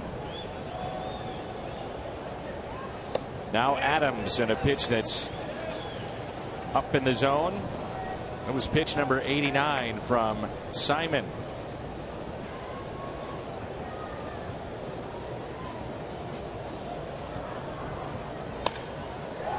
In the air to center. 2 down. How long can Simon go? How soon do you have to get into that Reds bullpen, who is 0-14 in the second half?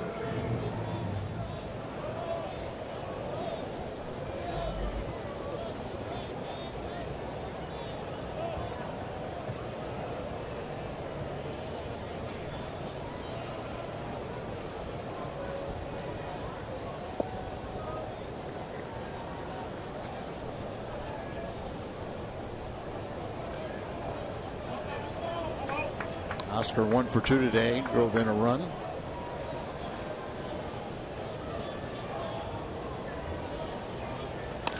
And a ground ball that stays fair. Pena stays with it, steps on the bag. Cardinals go quietly in a 5-pitch inning for Alfredo Simon.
With a 4-2 Cincinnati lead, Lowe's never stop improving, and the Cardinals' record against the Central Division, 15 games above the 500 mark. The Cardinals, over the last decade or so in this great run, have always had good pushes, it seems like, in late September or late portions of the season. Have to come from behind this game. Pirates are now 5-3. McCutchen hit an inside the park home run to tie it, and they've gone on to get a couple more runs.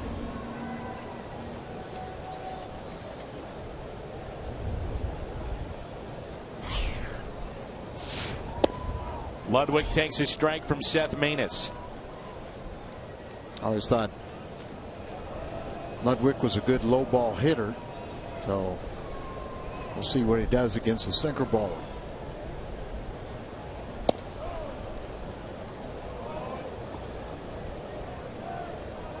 Oh, 2.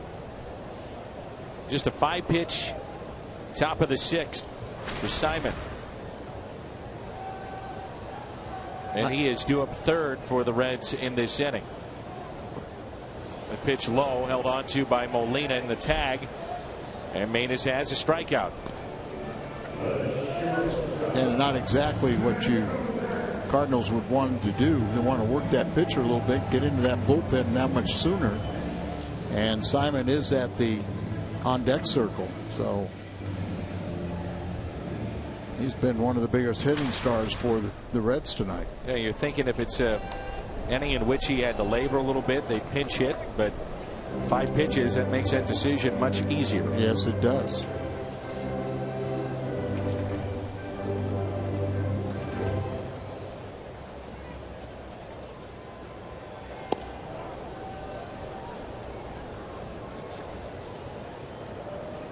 The All-Star Game will be here next year at the Great American Ballpark.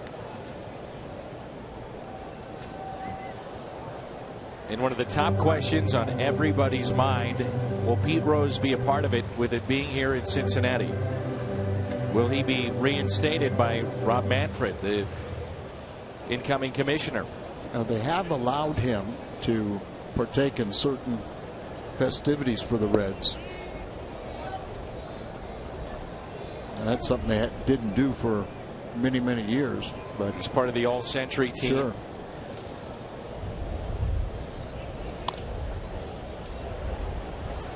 Here's Pete Kozma. 2 down.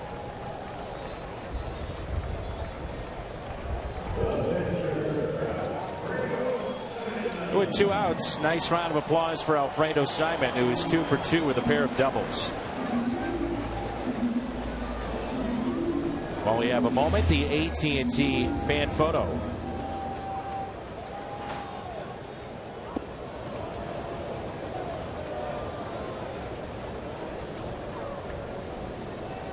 First pitch was swung on and missed. Here's the 0-1. Now 0-2. Tell me again how he got 2 hits tonight. He closed his eyes and swung, and it was the first one was running inside on him, and because it was inside, he swung and then caught it, hooked it right down the third base line into the left field corner. The last one went into the right field corner. Cardinals have Molina, Wong, and Kozma due up. They trail 4-2. The 0-2 pitch and a strikeout for Manus. Good work. A 1-2-3 inning and a pair of strikeouts for Seth. We enter the 7th.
We move to the 7th inning.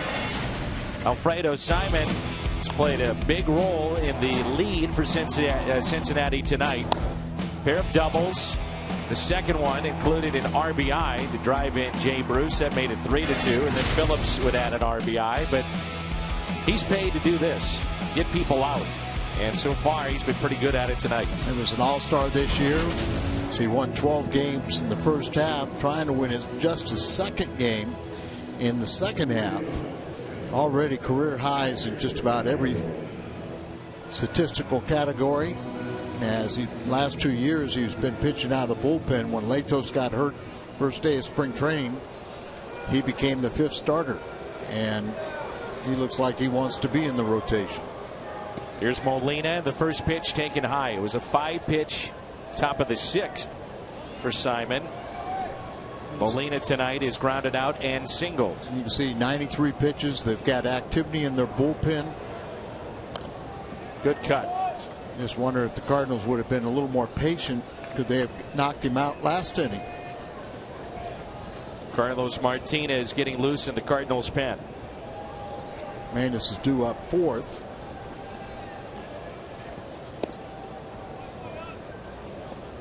And even if his spot does not come up, you wonder if that would be it for him anyway. Sam LeCure is getting loose in the pen for Cincinnati. Yeah, I think you're a good point, Danny, because keep everybody sharp, bring him back. They don't throw too many pitches.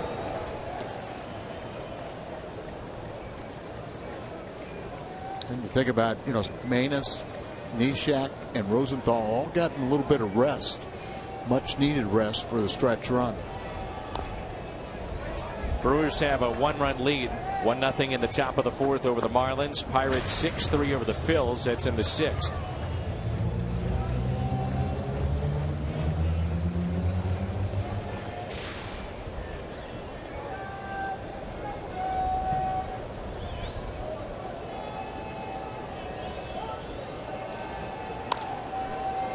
Yachty pops it up to the right side.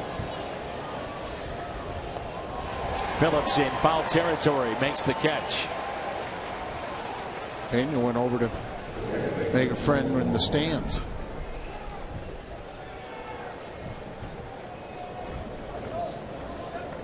And it brings in Colton Wong.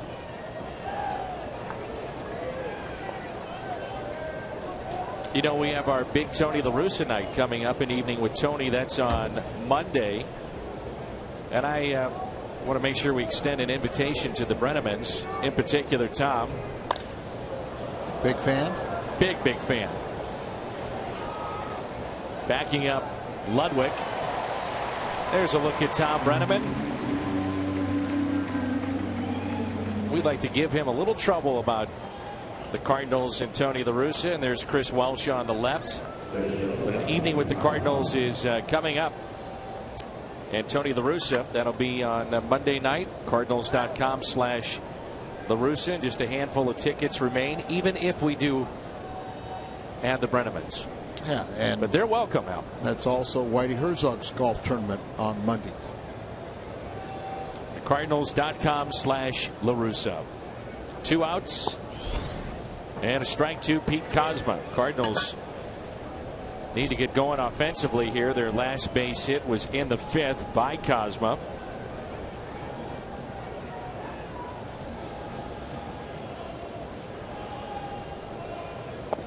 The breaking ball, it's taken low, and it's 1-1.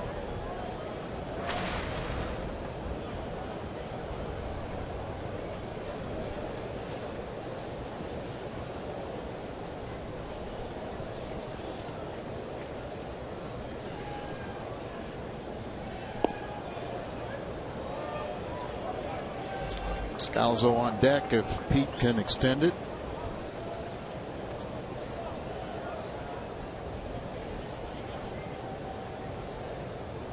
Pete's come up with some of his biggest hits in September. 3-1. Yachty and Pete have kind of worked this count a little bit, but Wong went up there very quickly and made an out. Got the pitch count over 100. So they have the bullpen working.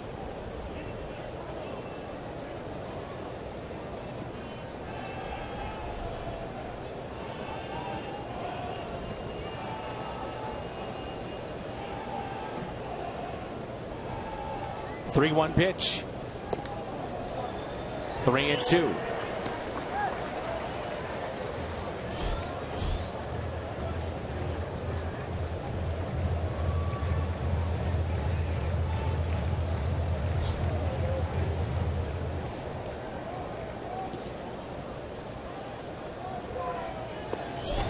Chase ball 4 and a strikeout of Kozma. Time to stretch in game 3 of this series. Simon through 7. Reds on top 4-2.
Coming up, it's a theme night. Cardinals.com/theme. You'll receive an outdoor Cardinals lid just in time for the cold winter months.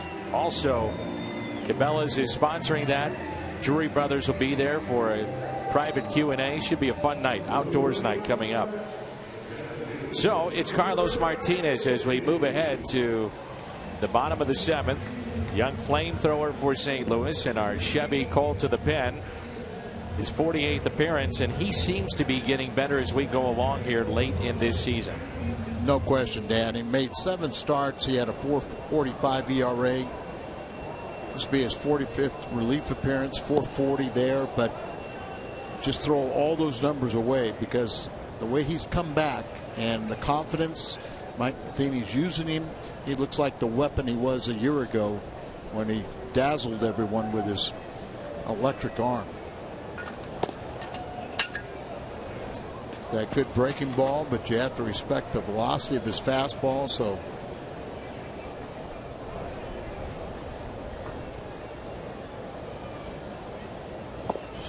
One and two, the count on Heisey. The top of the lineup, Randal Grichuk, by the way, in right field for St. Louis. Remember, before they had Shin Soo Choo the year before, the on-base percentage, the leadoff man of the Cincinnati Reds, was roughly .250. And Heisey will have a seat. A nasty slider from Carlos Martinez. Well, that's it. You can't. You got to worry about the fastball, but you can't forget about the breaking ball. He's got that nasty pitch, but he is pitching with a lot more confidence right now. Here's Brian Pena, 7 straight plate appearances. He has reached base. Big happy 34th birthday to Dave Winfrey. Big Cardinal fan Dave Winfrey watching tonight. 0-1 pitch.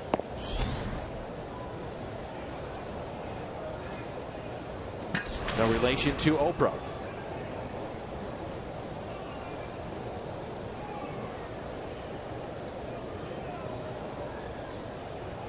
Here's a 1-1.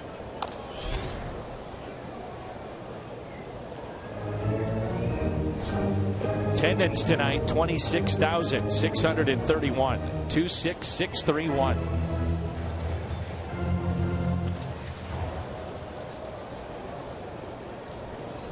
Obviously, tickets sold, not in attendance.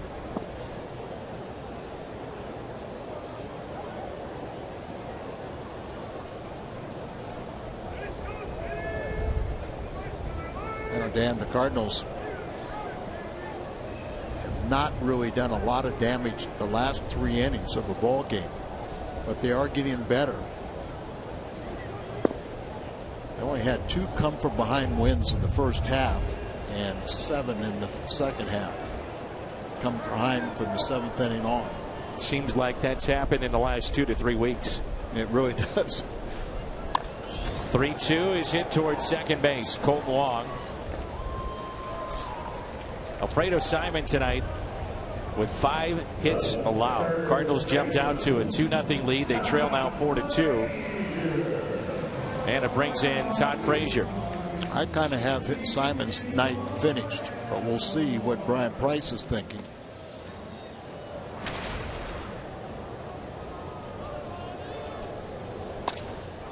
A broken bat lifted into shallow left center, and John Jay is there. We played 7 from the Great American Ballpark in Cincinnati. Cardinals trail 4-2.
let's go to our studio and a Bomberito Sports Update.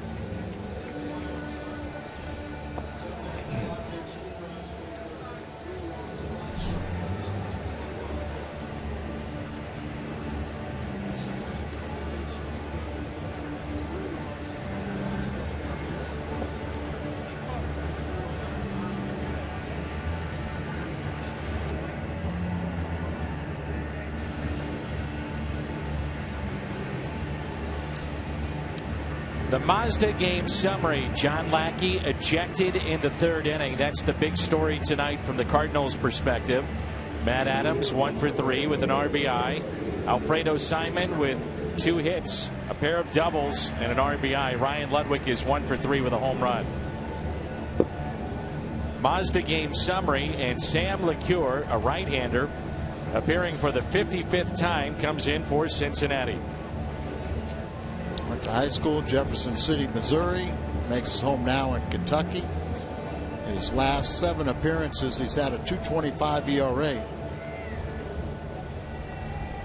He's been very good with the bases loaded. And Randall Grichuk, part of the double switch that brought Martinez in, will lead off here in the 8th. Grichuk has been outstanding since his most recent call-up.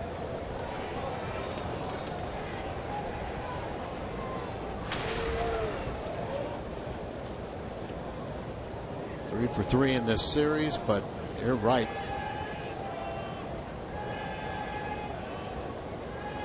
A 1 pitch to Randall. Also seen him with a couple of diving attempts at balls. One he caught to end game 1. The other one came up just short. Showed off his arm the other night. And Sam LeCure is in, the youngest of 8 children with roots from the state of Missouri. And it bears repeating, since the All-Star break, the Reds relievers are 0-14 with a 4.58 ERA, giving up 70 earned runs in 137 2/3 innings. They can't get to Chapman, who did pick up his 31st save last night, 33 opportunities. And a 2-1 pitch to Grichuk. Off-speed pitch, had him out in front. Popped up on the outfield grass. Cozart, 1 away. That's how we start this 8th inning.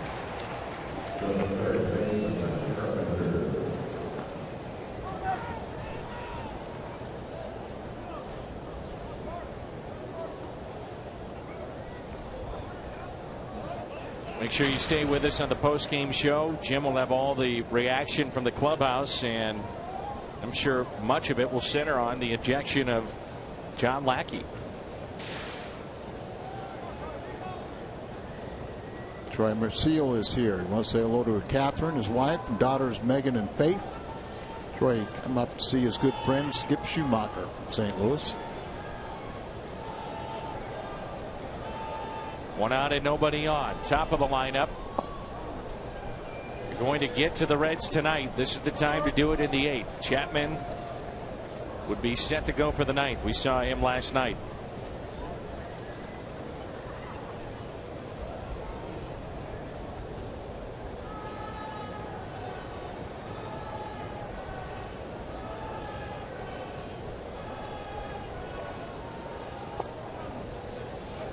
Saw that second highest ERA in the National League by the Reds relievers, and you would have thought that would be a real strength with Chapman and Broxton, Sean Marshall.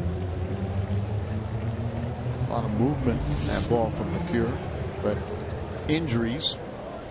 Andrusic's been hurt too. Rather, Hoover, who at times they talked about closer of the future, is 1-10. Carpenter has drawn 2 walks tonight. The 0-2 inside, 1-2.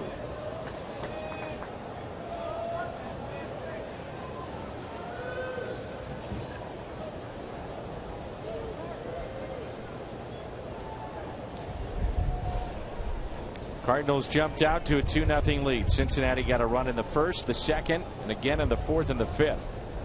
They've out hit the Cardinals 9-5. Here's a 1-2.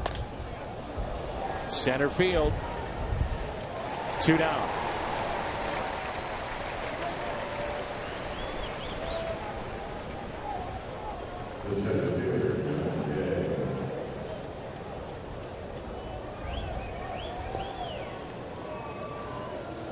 Great pitching matchup tomorrow. Lance trying to go for his 16th win. Cueto his 18th.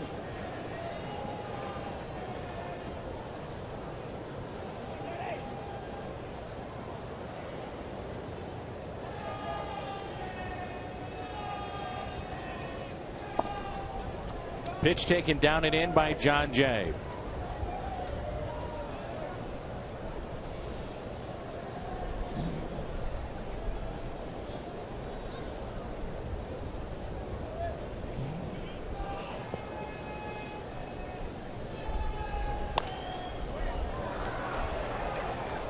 The Brewers have added to their lead 2-0. That's in the top of the 5th.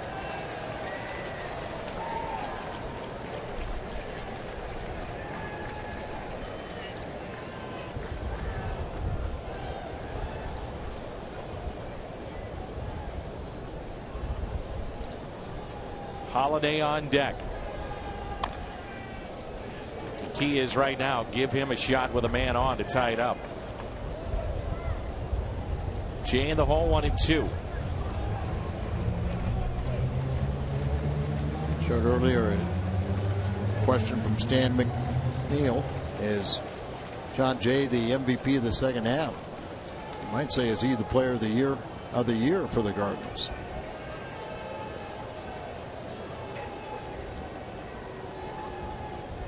Pat Neshek would be in that conversation. Wainwright. And Jay is hit for the 18th time. And so this is the scenario from the Cardinals' perspective they were hoping for.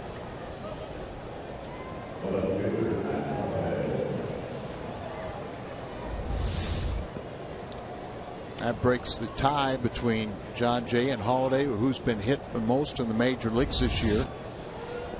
McCure has given up 5 home runs in 49 innings.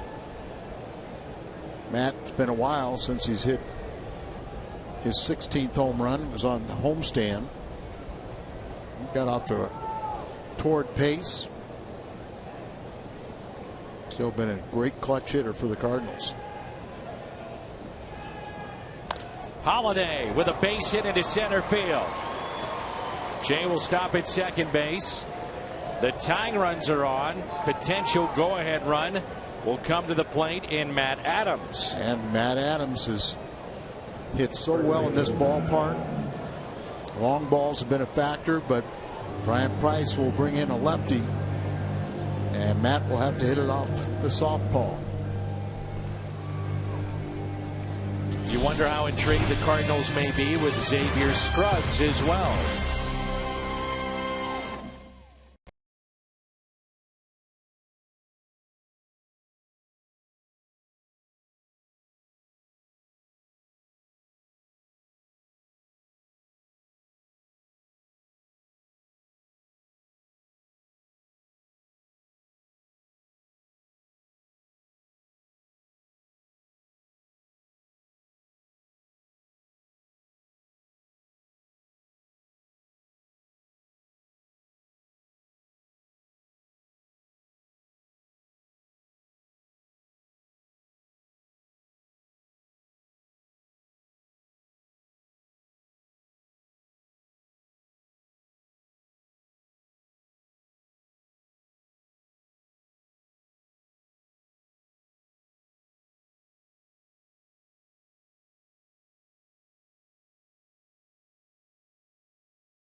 Rockies. This will be his 5th appearance. Arshemi called to the pen. And Matt Adams and Scruggs at the on-deck circle. Ryan Denick, one of 10 September call-ups for the Cincinnati Reds.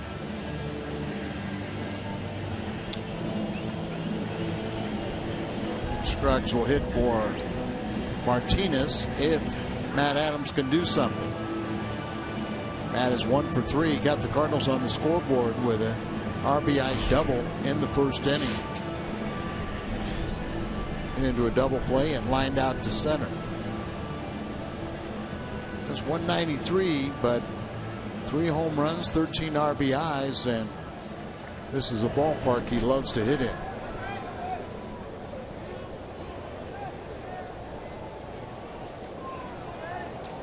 So they stay with a lefty-lefty matchup. Adams at the plate, and the first pitch is taken for his strike. Only the 5th game for Denick, no record, but the high ERA over 11.5. 2 1/3 innings, 4 hits, 3 runs, 1 home run allowed. He's walked 1 and struck out 2. 0-1 pitch to Adams. Inside.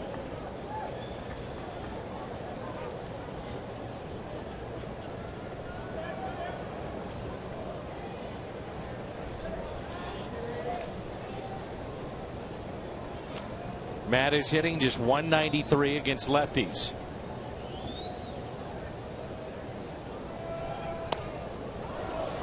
And that's why I brought up the point going to break. Xavier Scruggs with great numbers against left-handed pitching.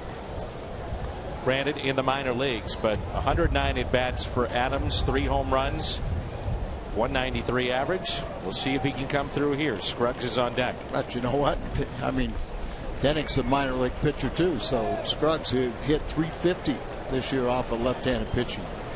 But you stick with the big man. The 1-2 pitch to Adams.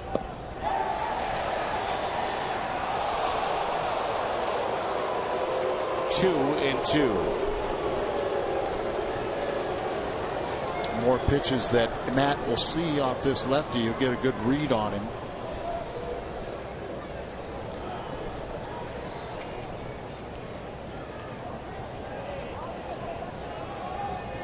Stroke to double back in the first. Count is even, 2 and 2. The next to Adams. Ooh. Good cut out front just a bit. Hit it off the end of the bat. We'll do it again. Dan, this is really where, you know, you talk about young minor league pitchers come up here. If you can wait them out and get to see enough pitches, they're going to give you a pitch to drive. Now, well, you still got to be able to do it. But now Matt has a pretty good idea what the breaking ball looks like. The 2-2. Good cut again. Four-seam fastball, 91. Slider's going to be 81 to 83. Will he hang one? Will he leave something in the middle half of the plate? Let him turn on it. Ludwig very deep out and left.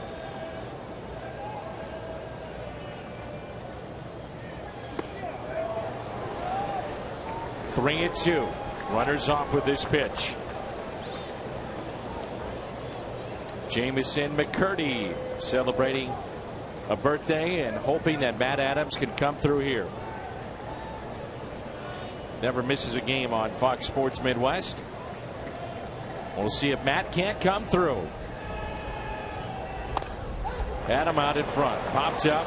Shallow left. Playable. And there is Ludwig. Cardinals strand 2. They trail 4-2 midway through 8.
fans to stay in the game and drink responsibly.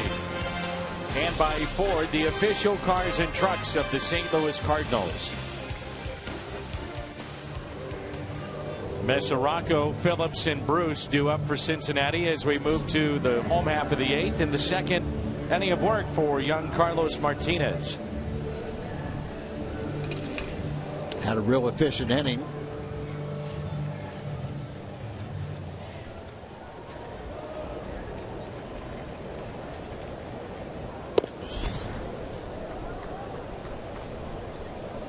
.98 miles an hour, but got that good breaking ball working here today.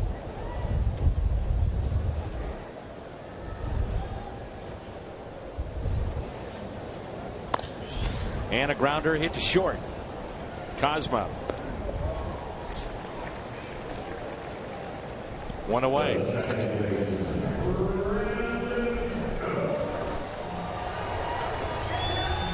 Brandon Phillips now with a 6-game hitting streak. Base hit to left to score a run.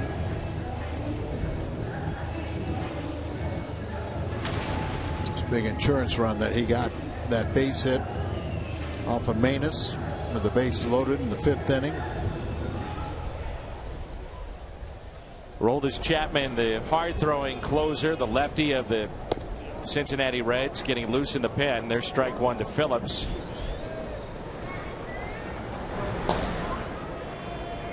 Maybe this will be the day the Cardinals get to Chapman.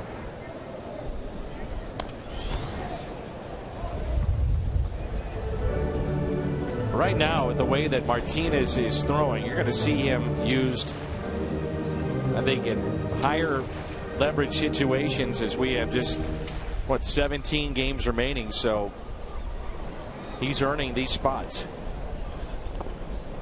That one caught Molina as he goes down. Yeah, but I totally agree with you. And what Martinez's good pitching has allowed to happen is now you've got some rest for Manus and Neshek and Rosenthal. So we're, when they're maybe running on a little fume, especially Pat, now he's got a jump start and he's feeling good. And remember what we saw last night from Segrist. That was as impressive as we've seen him all season long.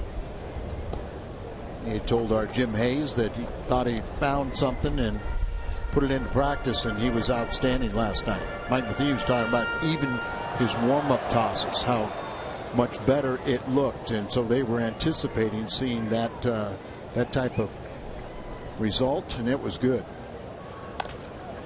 Ground ball deep in the hole and past Cosmo, who was playing near second base.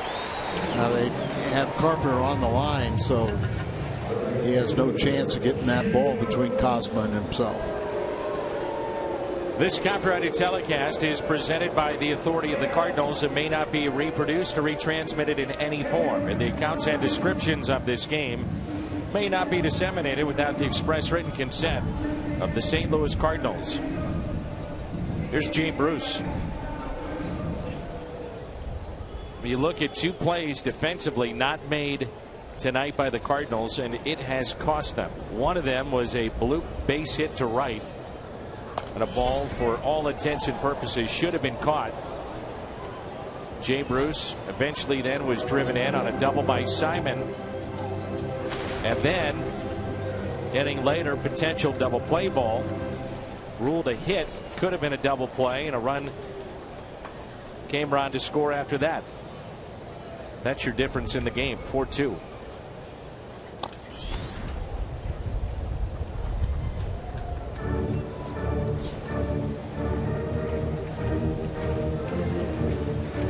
Cardinals got off to a great start of this road trip. They won 3 out of 4 in Milwaukee, and the first game of this series, but they look like they're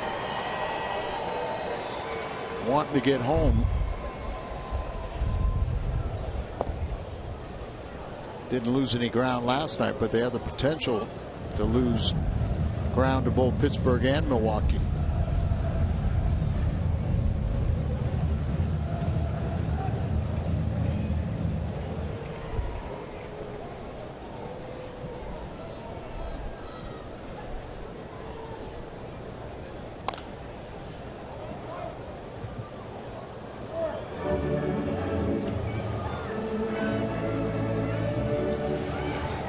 it's going to have a lot to say who wins the Central Division, as they played good baseball against, I believe, Pittsburgh and Milwaukee.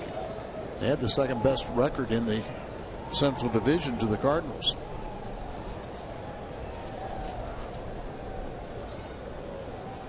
Here's a 1-2 pitch. Runner at first base is Brandon Phillips. What we announced tonight, what was it? 26,631. Okay. Been very quiet, haven't they? Tickets sold. Tickets sold. Some of them disguised as seats.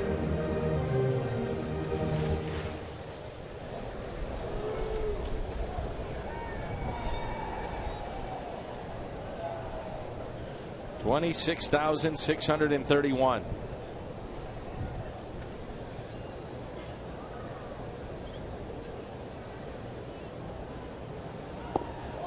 Nasty pitch. Strikeout of Jay Bruce, and there's 2 down. Second strikeout for Martinez, and you'll get an idea of what that looks like.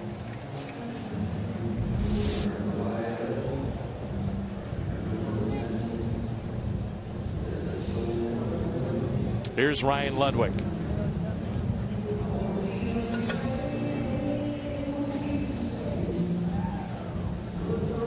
Ludwig is struck out tonight. Also homered.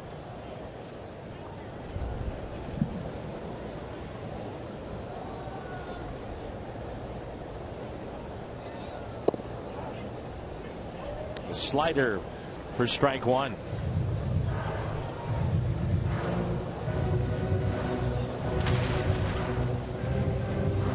Cardinals will have a pinch hitter. Then Molina and Colton Long.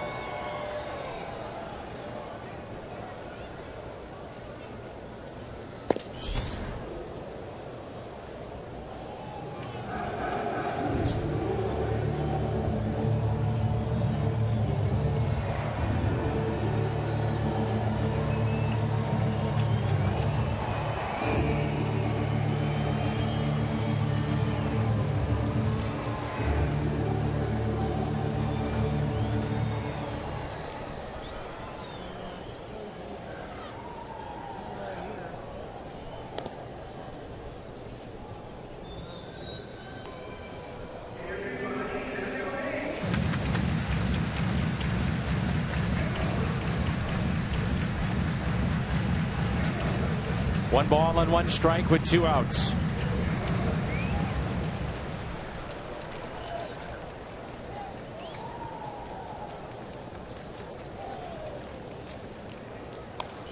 Good pitch in on the hands of Ludwig again.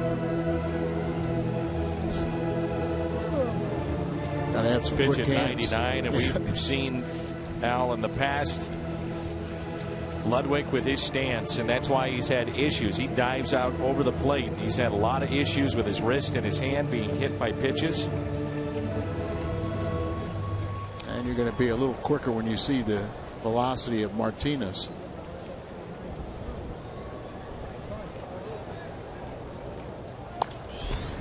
Popped up behind home plate.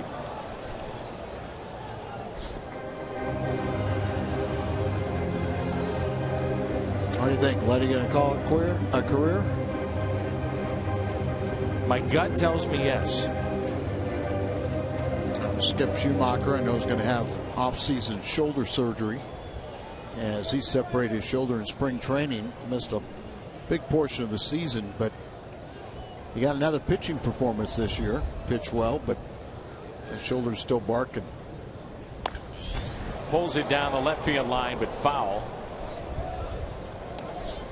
If he doesn't play next year, he makes $4.5 million. Speaking of Ludwig, that's the buyout on his deal.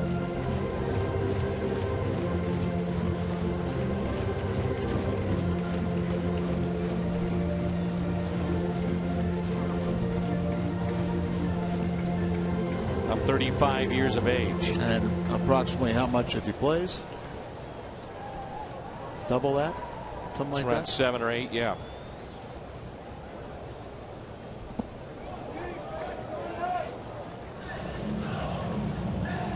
then, you know, and Letty's the kind of guy that's earned all the money, so I'm not going to say that. But you go back to, I believe it was 1969, the Sports Illustrated cover of the Cardinals starting 9 sitting on the stools in the clubhouse, and Red Shandy's and talked about the first $1 million team.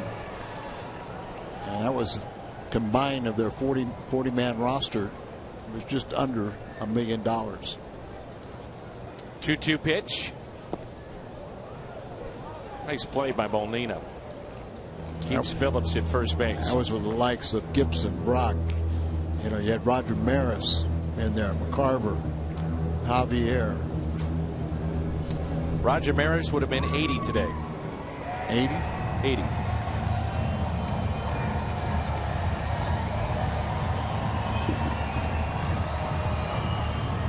There's Mike Shannon. He and Roger Maris became very, very close friends. 3-2 pitch to Ludwig. Check swing and he went. Strikes out for the 3rd time.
Hardest thrower in the game today, Aroldis Chapman, the closer for the Cincinnati Reds.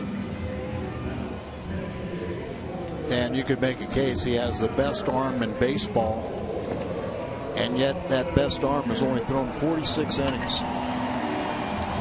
It'll be his 47th appearance. He's 31 for 33 in save opportunities.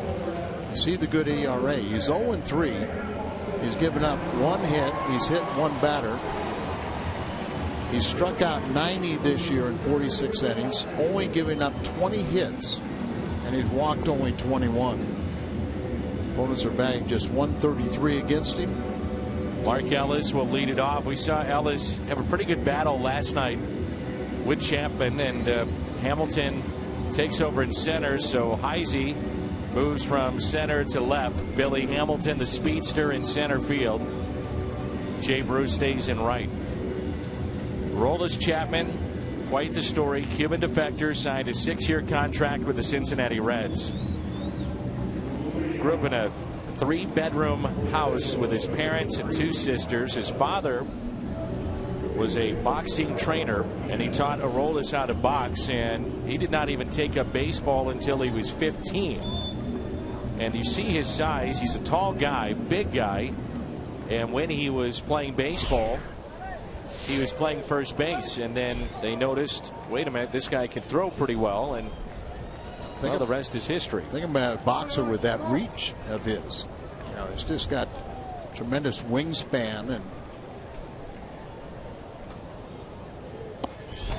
and the one strikeout last night, that pitch at 101. There was a strikeout of Ellis, but as you said, it was one of the best at bats we've ever seen off of Chapman.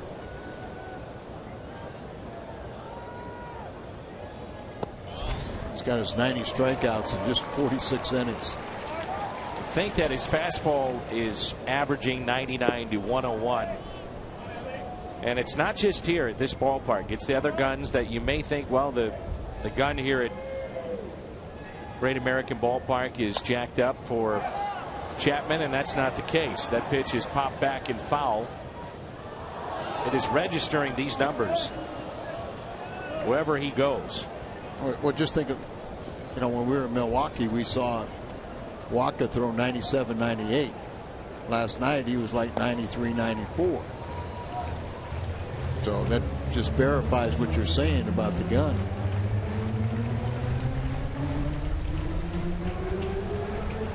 If I was stadium operations, I'd cheat a little bit just for the effect for the fans and also the fear factor for hitters.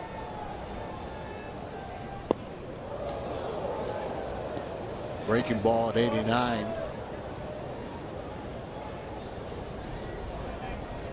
If the season ended today, Chapman would be the first in the history of baseball to average 100 miles per hour on his fastball for the year.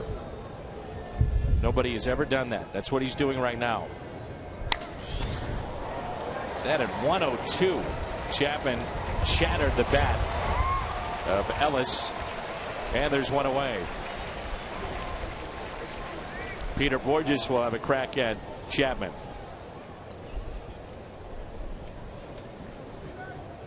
Mike Matheny was talking about the great at bat Ellis had last night, but the way Grichuk had been swinging the bat, he said, I kind of wish I had Grichuk to see what he would do the way he was swinging. A Grichuk pitch hit earlier in this game.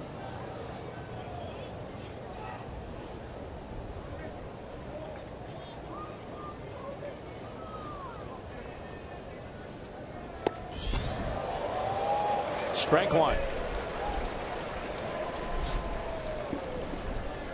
Sometimes you watch him and you wonder how he lost 3 games.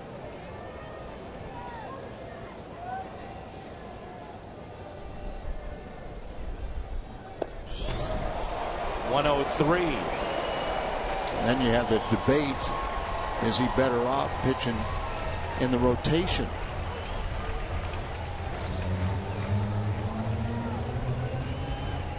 Dusty Baker wanted him to stay in the bullpen. Everybody else wanted him to go to the rotation.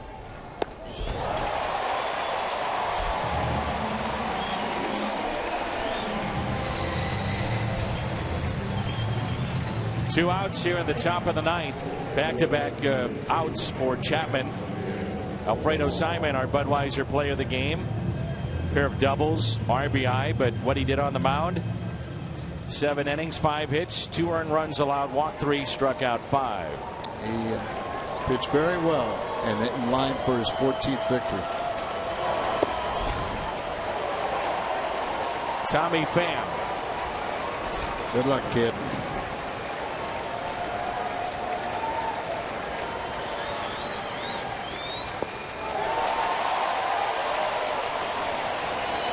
Oh, and 2.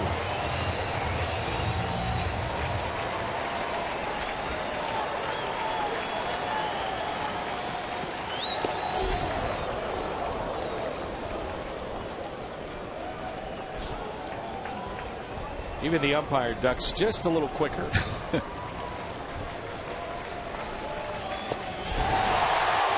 Reds have taken 2 of 3. They've got Cueto going in the day game tomorrow to try to make it 3 of 4. Tough game for the Cardinals. It really seemed like they got knocked out of this game early after taking an early lead. And this team looks like it's wanting to get home.